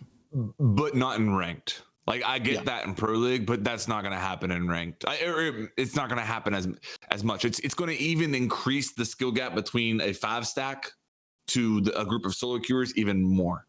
So let's not bring it into ranked yet. Yep. Fair point. Absolutely fair enough. Let's move on then. We have the Season 8 finals for Pro League coming up this weekend in Brazil. Oh my God, I can't wait to watch it. What an event that's going to be in one of the largest arena we've ever seen Rainbow Six in. Huge Olympic stadium for Rainbow Six. And I mean, if you watched the Pro League finals last year in Brazil, you know that there's going to be an atmosphere there. So absolutely looking forward to that. I cannot wait. What we've done, as we tend to do when it comes to Pro League finals, we have had a little bit of a think about what we think the games will be, how they will play out, and we all have our little brackets of predictions. So let me show you maybe mine first, or I'll take you through what we've been thinking there. And where can I find yours, Rogue? Is it on the drive or? Yeah, on the shared drive, exactly where okay. The stuff is. So I'll be tweeting this out if you're listening to the audio version and you're looking to sort of see what I'm talking about here. But I'll walk you through it anyway. So we know the quarterfinal matchups. FaZe Clan will be playing against Mocket Esports. Nora Rengu will be playing Rogue. Evil Genius will be playing Fnatic. And G2 Esports will be playing against Immortals. So my predictions for that. I'm going to start at the bottom because I find that maybe a little bit easier.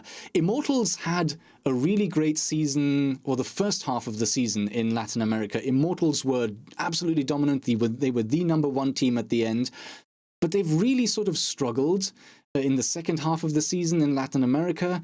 And also, I think they struggled in Paris as well, which is the last major event we had 3 months ago. They didn't make it out of the group stage. So they're going up immediately against possibly, arguably, the number one team in the world, certainly over the last year. And I do think G2 is going to beat Immortals and go through to the semi-finals. It would be so amazing to see the Latin American team, the Brazilian teams, both of them, Immortals and FaZe, do really well. But I think certainly in this matchup, G2 is going to be the one to come out of that. Evil Geniuses, Fnatic being an Australian team, they are really good. They're a great team. But again, Evil Geniuses, we're talking about one of the best teams in the world and consistently one of the best performers at LAN events. So I do think the second semi-final we'll be seeing, because I'm coming backwards, will be Evil Geniuses G2.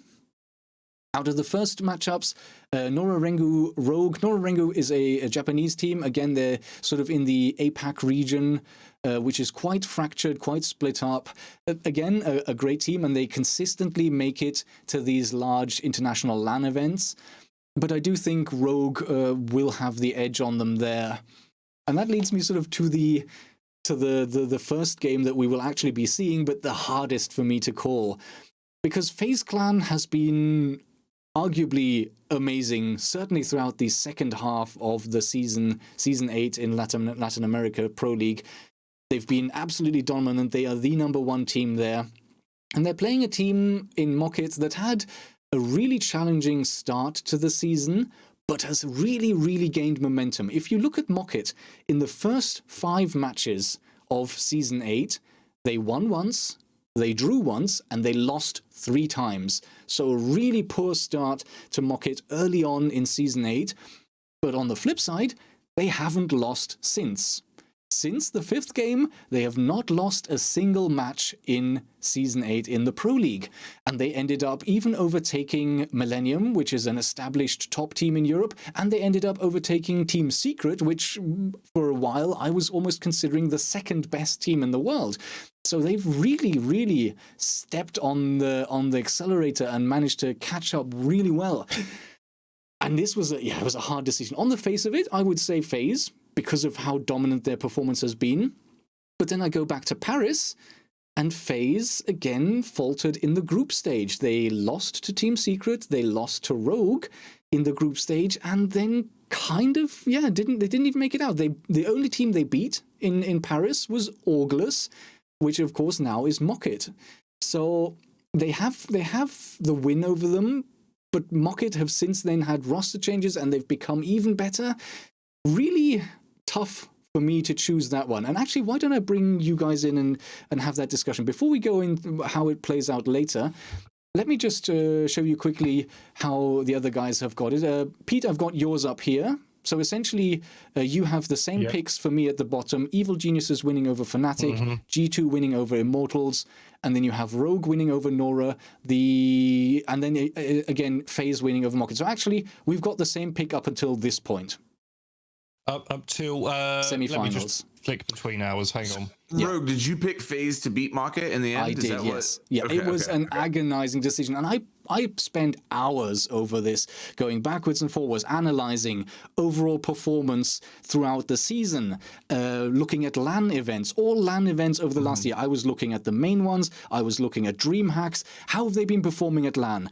Momentum. I was analyzing momentum. How have they been doing over the last few matches? Which direction are they going? Have they faced each other before? Every possible angle I could think of, I analyzed, and actually in the Photoshop file that I used for making this mock-up here of the bracket, I have one layer where I can have FaZe Clan winning, and then I take it off, and I've got Mocket. So I was literally, I made the effort to have both of them in there because I could literally switched. First I had FaZe Clan, then I went to Mocket, then I decided no, maybe FaZe Clan, back to Mocket, and the thing that made me change my mind in the end was actually a tournament that was going on in Germany. Literally today was the finals. There was an event called Castle Siege going on in Germany over this weekend, and that's what made me pick in the end. I would have again, I was literally agonizing over this, and I would have almost picked Mocket, as much as I want FaZe Clan to do well in their home country. I almost picked Mocket apart from watching them today. Mocket, in the group stages for Castle Siege, they lost against Panthers. Can you imagine? Like, everyone obviously is well aware of Panthers and their team and their abilities. I'm joking. Who the hell is Panthers? They're not even in Challenger League. Mocket managed to lose against a German team that isn't even a Challenger League team. And that kind of put up the first red flag. It's like, wait a second. If you're going to back a team in Pro League finals, you want them to be consistent enough to be able to beat nobodies. Like, I'm no offense to Panthers. They're obviously a great team, but who the hell are these guys? Like, that was the first thing. And then today, this afternoon, I actually watched the final, which was Mocket versus Penta. And Penta is the number 5 ranked team in EU. And Mocket lost. Mocket lost. It was close games, kind of, sort of, but they lost two maps to 0. And that's like, oh, if Mocket can't win a national German tournament, can they bring it on the stage? And that's what made me, in the end, make that choice. Well, I think all three of us have the same bracket up to the semifinals. Actually, you're completely right. No. FaZe Clan, Rogue, Evil Geniuses, exactly. G2. Yep. Oh, are we? Okay. Yep. Okay. So we're all the same up to the semifinals. So we can just continue the conversation. I mean, I'll explain mine real quick. Go on. FaZe Clan beating Mocket. I attribute that to home crowd. I think FaZe Clan is going to be pumped up. I was going to say that. I just think that FaZe Clan is going to really perform well at this event. With Rogue beating Noringo, Noringo is having some visa issues. It's a long way from home.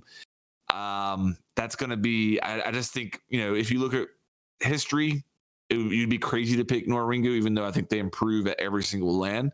EG over Fnatic. Again, looking at history, EG, always performs well at LAN for the most part. Fnatic has yet to make it out of the first round.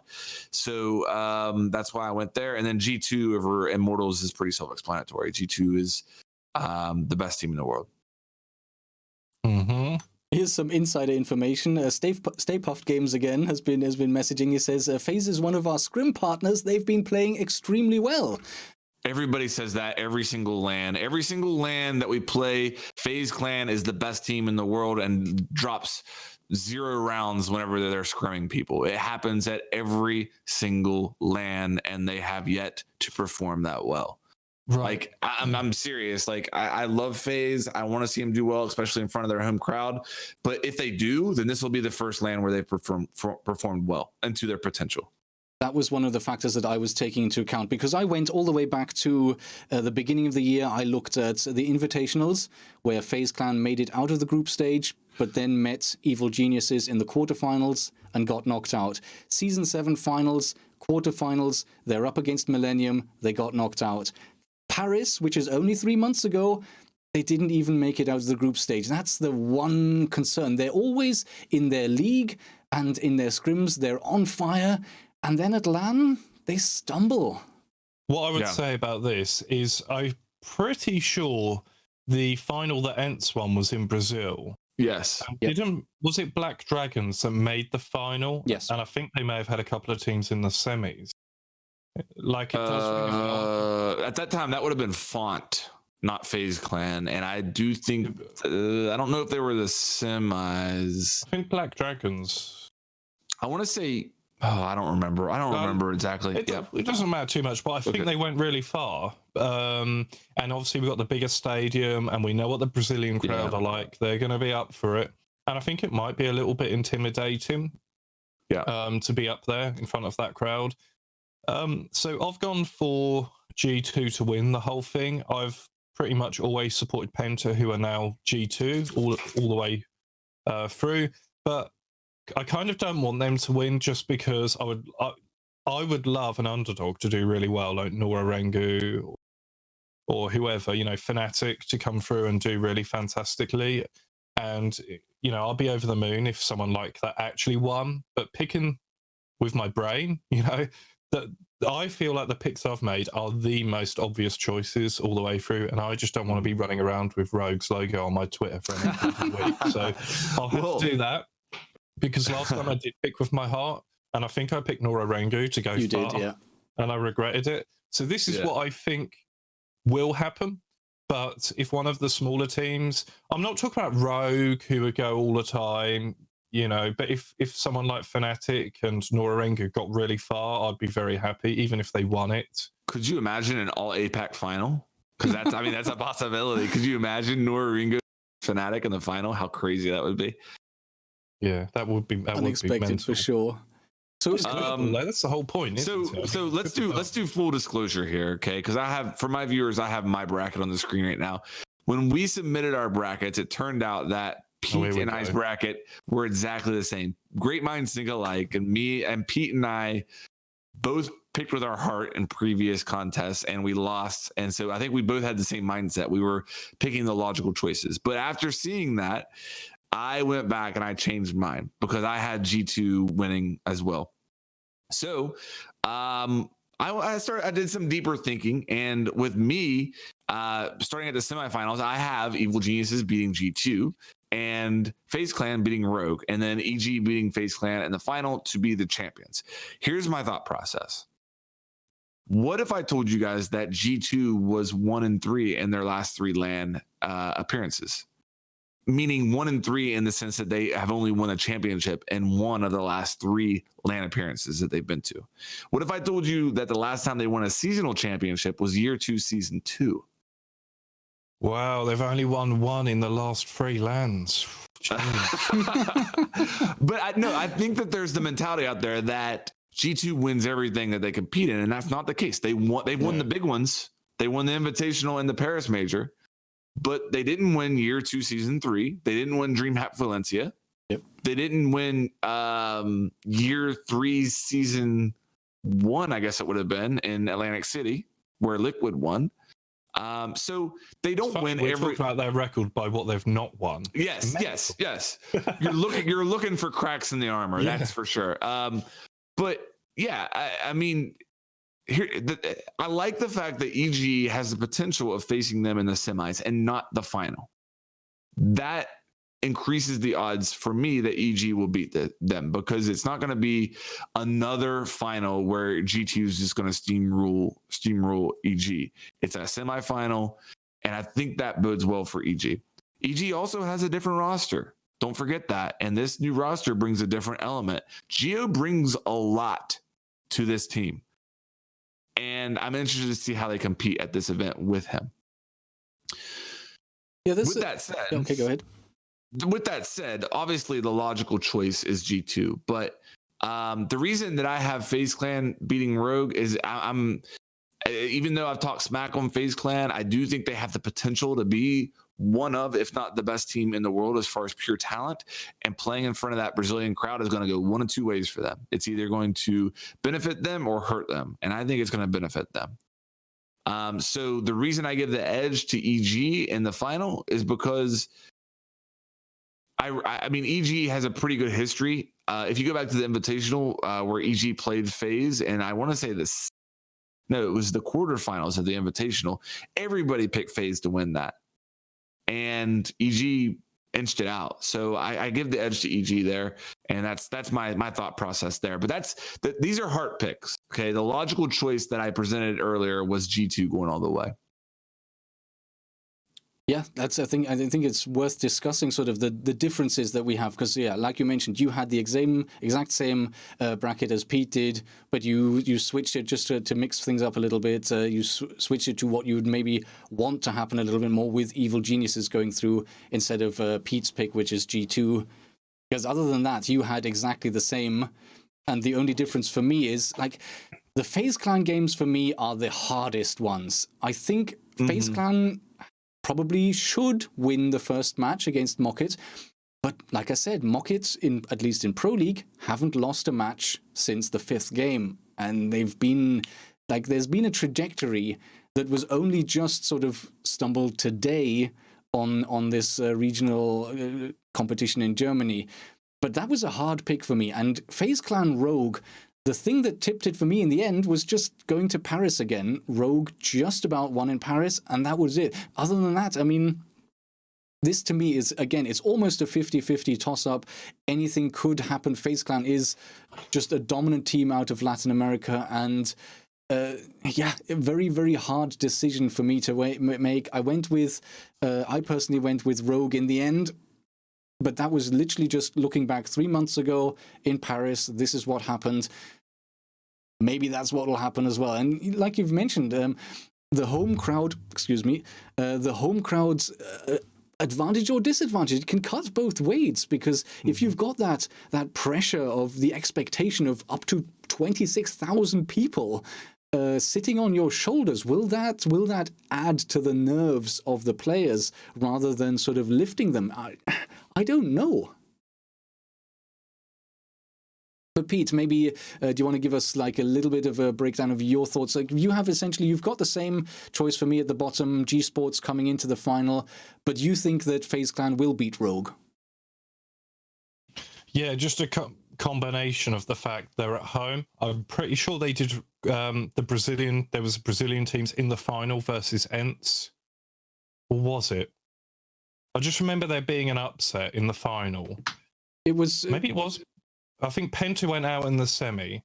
I just think the Brazilian teams will do a bit better. And obviously Immortals are unfortunate in the fact that they're paired up against G2, who logically, they're just going to be my favourites to win, and possibly my favourite team anyway. So if you just go through all my choices, I feel as though I've picked the favourites. There isn't any heart picks. There isn't any team that... Basically, I don't want your logo anywhere on my Twitter unless I'm retweeting one of your tweets. That's it, you know. So everything there, I feel, is based on probabilities. You know, FaZe Clan versus Rogue. Okay, well, FaZe Clan, as we were saying, did extremely well in the Latin America League. I mean, they were the equivalent in many respects to G2 in EU. And I don't have any sort of feelings for Rogue. I mean, I used to back in the day when King George played for them. I used to sort of kind of root for them, but these days, not so much. I mean, I don't really dislike them. So I just feel as though you have a good team in Rogue against a very good team in FaZe Clan with some really extremely strong individual players in FaZe Clan. So, you know what? It was a super difficult choice for me, and the more I'm looking over at my chat here, the more I see the insider from Latin America playing in Challenger League, Stay Puffed, commenting, the more I'm starting to doubt my own choices. I really hope you screwed it up. Because he's now brought up the point that, of course, FaZe has also made a roster change since Paris, and they've brought on Yuna. and he's done very well since then as well. So yeah, let's hope he's right. you might take that one, actually. At the end of the day, I hope that FaZe makes it to the final. I hope there's a Brazilian team in the final. I really do. I want to see that. Yeah, fair enough. And so I guess whoever wins that one, whoever gets it right.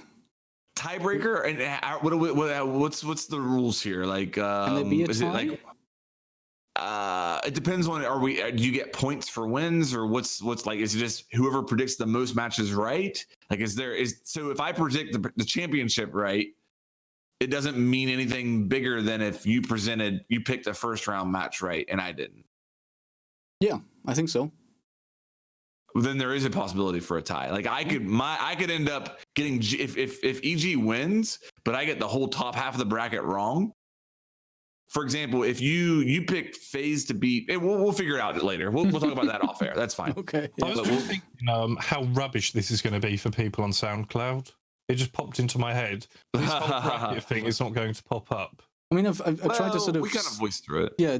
I mean, we were talking about individual matchups. I think it's fair enough. And like I said, so if you do want to check, we'll all be tweeting out our brackets individually, and let's make sure that the Hot Breach Twitter account retweets all of those. So if you go to the Hot Breach Twitter account, you'll see those as retweets at the very top, where you can then look at them visually and follow along if you're listening to this in audio format.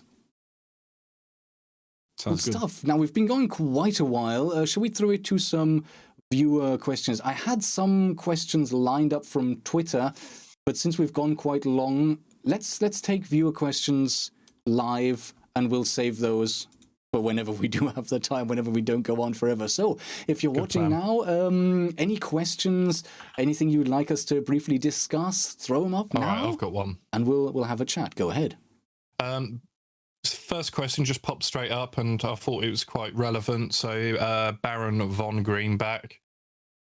Are any of you worried about the future of Siege? With all the recent controversies and bugs and people becoming generally disillusioned, bored with the game and Tubi?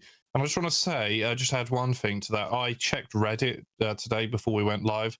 Actually, there's a lot of people really cheesed off at the moment, just tapping into like community feeling at the moment. And I think a lot of it is stemming back to, can we not get into it? But the censorship aesthetic changes that we discussed last time. So just to reiterate the question, are any of you worried about the future of Siege? What with the recent controversies and bugs and people becoming generally disillusioned / bored, it's a 3-year-old game, with the game and with Ubisoft? Thank you, Baron, for that. I'm just worried. Yeah, sorry, you go first, Blank. I think, if I'm answering it simply, yeah. There are some very real signs that would indicate that Siege is on a downturn that are a little bit more clear and than they've ever been before. We have no access to console player numbers, but I suspect, based upon the metrics that I have, that console player count is down significantly more than what we see on Steam charts. Now, that's completely speculation. But at one point, PS4 was half of the player base. PS4 by itself was half the player base of Rainbow Six Siege. And PC's grown since then. I think that when you combine a lot of different things, I think I got to go back to what I said last episode, in that Operation Wind Bastion needs to be a really good season. There's a trend right now going on in the Siege that's not a good one, and it needs to change. And that's so I think that's the way that I would answer that question. Yeah, we spoke about it briefly. There's like the downturns towards sort of the middle and end of a season anyway. We see those ups and downs coming and going.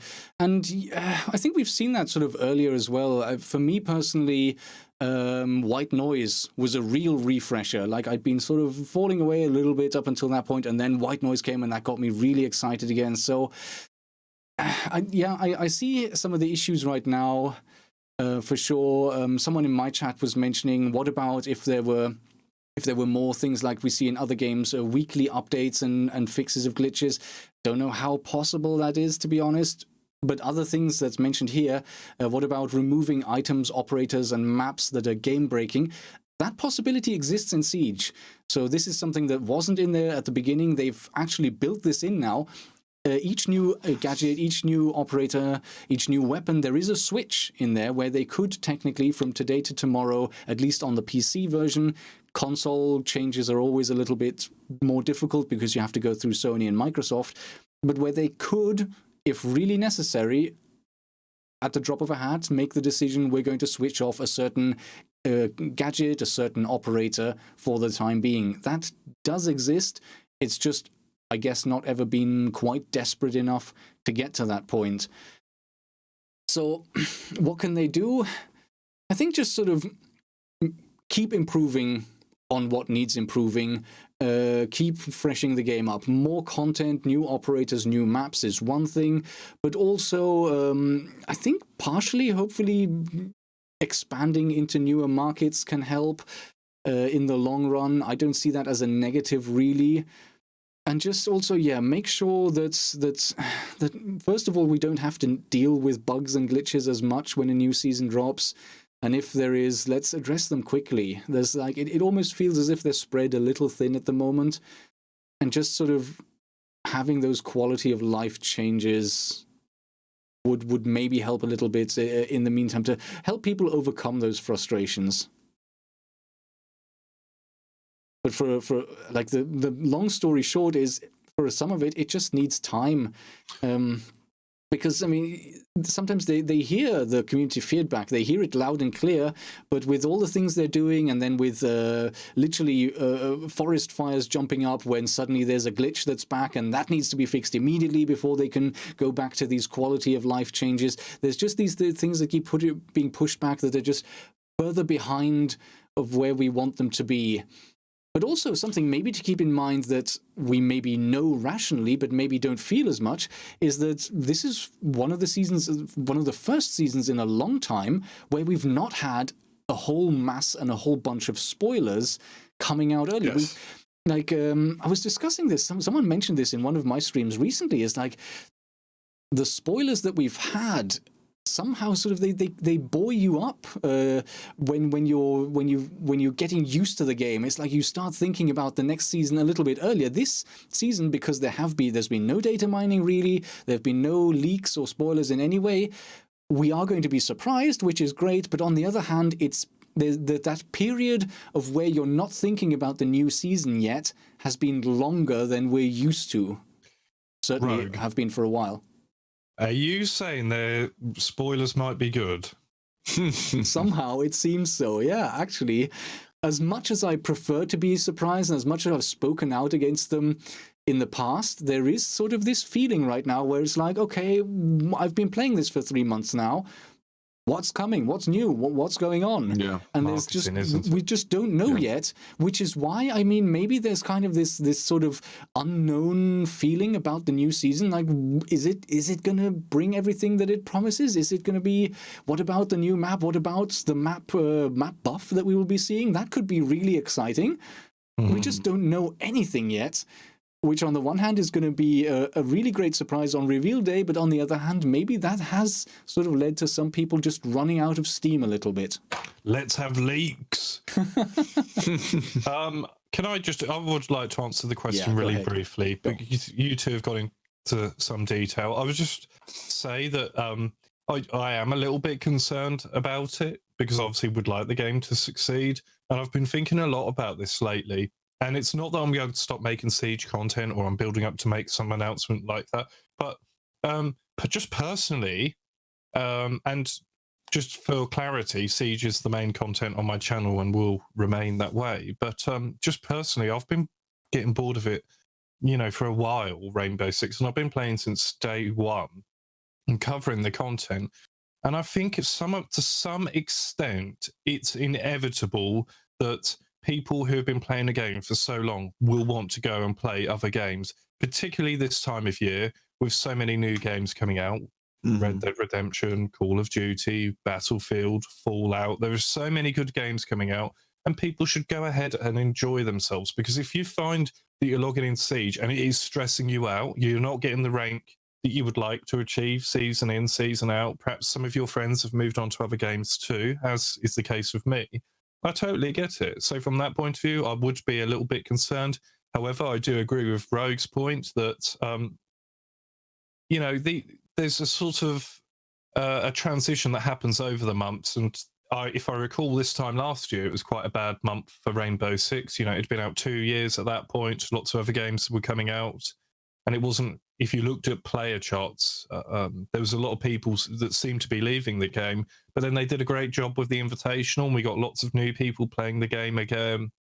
And I think that if I looked at my subscribers, people who have come to my channel since I covered Siege, I bet a lot of them actually, they stay subscribed, but they're not really playing Siege right now, but they think they might play Siege again one day. So they're staying subscribed and not watching the content, but they've got the game on their PlayStation or their Xbox, and they're thinking, one day I will return and play the game. And I think that's what is good about Rainbow Six, because if you were sort of into Call of Duty, you wouldn't go, I'll come back to that game in 2 years or 18 months. No, there's going to be another couple of Call of Duties out. You're just not going to do that.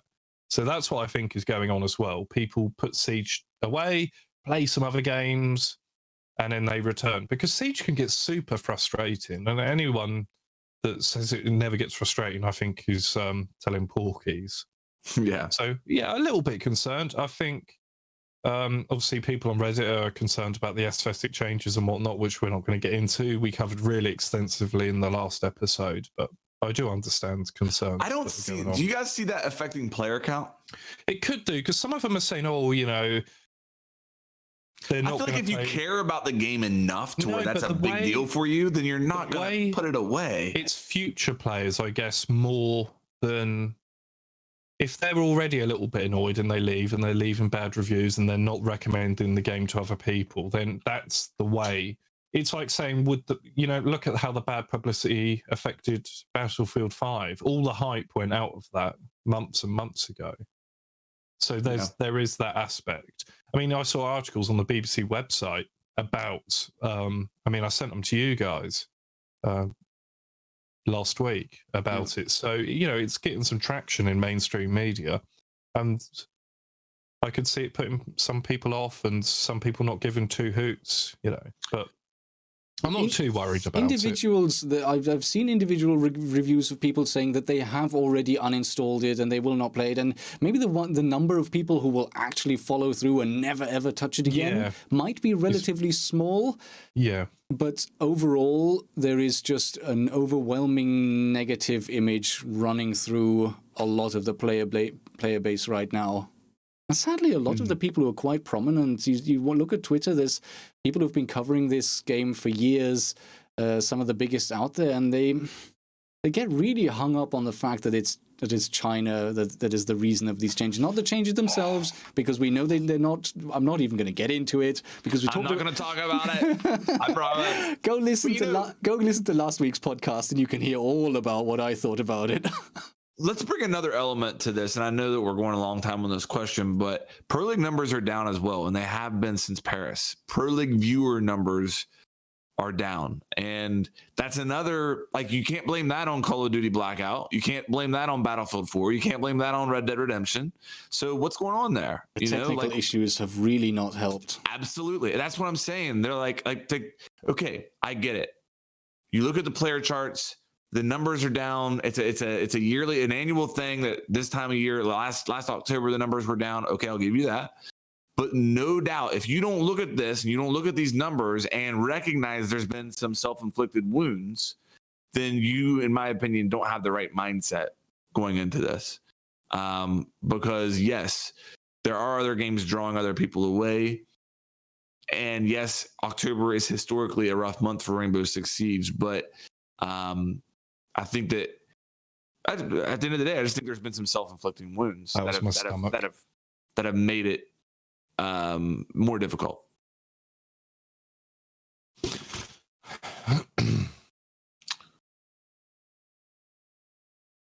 Any questions? Absolutely. I had a couple. Let me start at the top. Kipin Koppetje asked, what do we think happened to Liquid? Because Liquid, arguably amazing Latin American Pro League team, but sort of certainly the last season, the two halves that we've seen, they've been a little bit weaker than normal, and they've struggled, and they were close to making the final, but then fell at kind of the last hurdle in the last few matches. So what do we think is up with them? Where have they gone wrong in recent times? That might be more a question for you, that one, Flanked.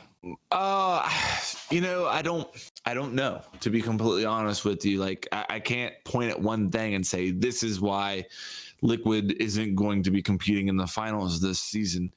I think that Latin America, top to bottom, was so competitive this season that what probably happened was Liquid had a couple bad maps, and that's singular, like one map, best of ones, remember? So they had a couple of bad maps where games that they maybe on any other day would have won, they didn't. And Latin America was just competitive enough to where that didn't allow them to stay in the top two places. That's really what I attribute it to. I don't see anything on Liquid that I see as a big red flashing light that says, warning, this needs to change or you're never going to compete at a high level again. I wouldn't be in panic mode if I was them. I just think it was probably a couple of different maps didn't go their way that normally would have, and that's why they're not competing. Yeah, I think a really good point you raise is how well balanced the Latin American Pro League scene has been for the entire season. Apart from FaZe, who came out on top, everyone else has had sort of ups and downs and so many close matches. Like, it's been crazy how well balanced the entire league has been this season. Definitely. Did you have any questions on your end, Flanked? I forget the person's me. But basically he went back to us. Okay, it's two Franks. He says, I agree that Cafe Sky and Chalet are bad maps, but don't you think the map pool would be too small if they're removed? That is a concern, that you don't want people to get too tired of the same maps. You want a big enough map pool in ranked. That's for sure. But I mean, if you think about it, like whenever I play more Siege than the average person, and I very rarely play the same map twice in one rank session. Okay, and I think that you also have to consider that. So two maps. Let's say that our projections are correct, that Cafe gets the rework. That means that map would be coming back into the rank rotation if I'm ruling the world. Also, this new map that's coming is coming into the rank rotation. So that's two new maps that would be getting inserted this season. And that would just continue to go every time we get reworks, buffs.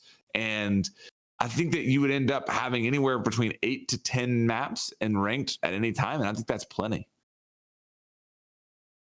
For me, this kind of it boils down to one of the things I was talking about again in one of my latest streams. Ranked is not where people go to have fun. Like, you think you just sort of step back and think about it. We're talking about a game. This is where we're supposed to come for our downtime, for something to enjoy, and really, if a map is slightly biased towards defenders or attackers, or if it just means attacking in a certain way or defending in a certain way, does that really mean we shouldn't want to play it anymore?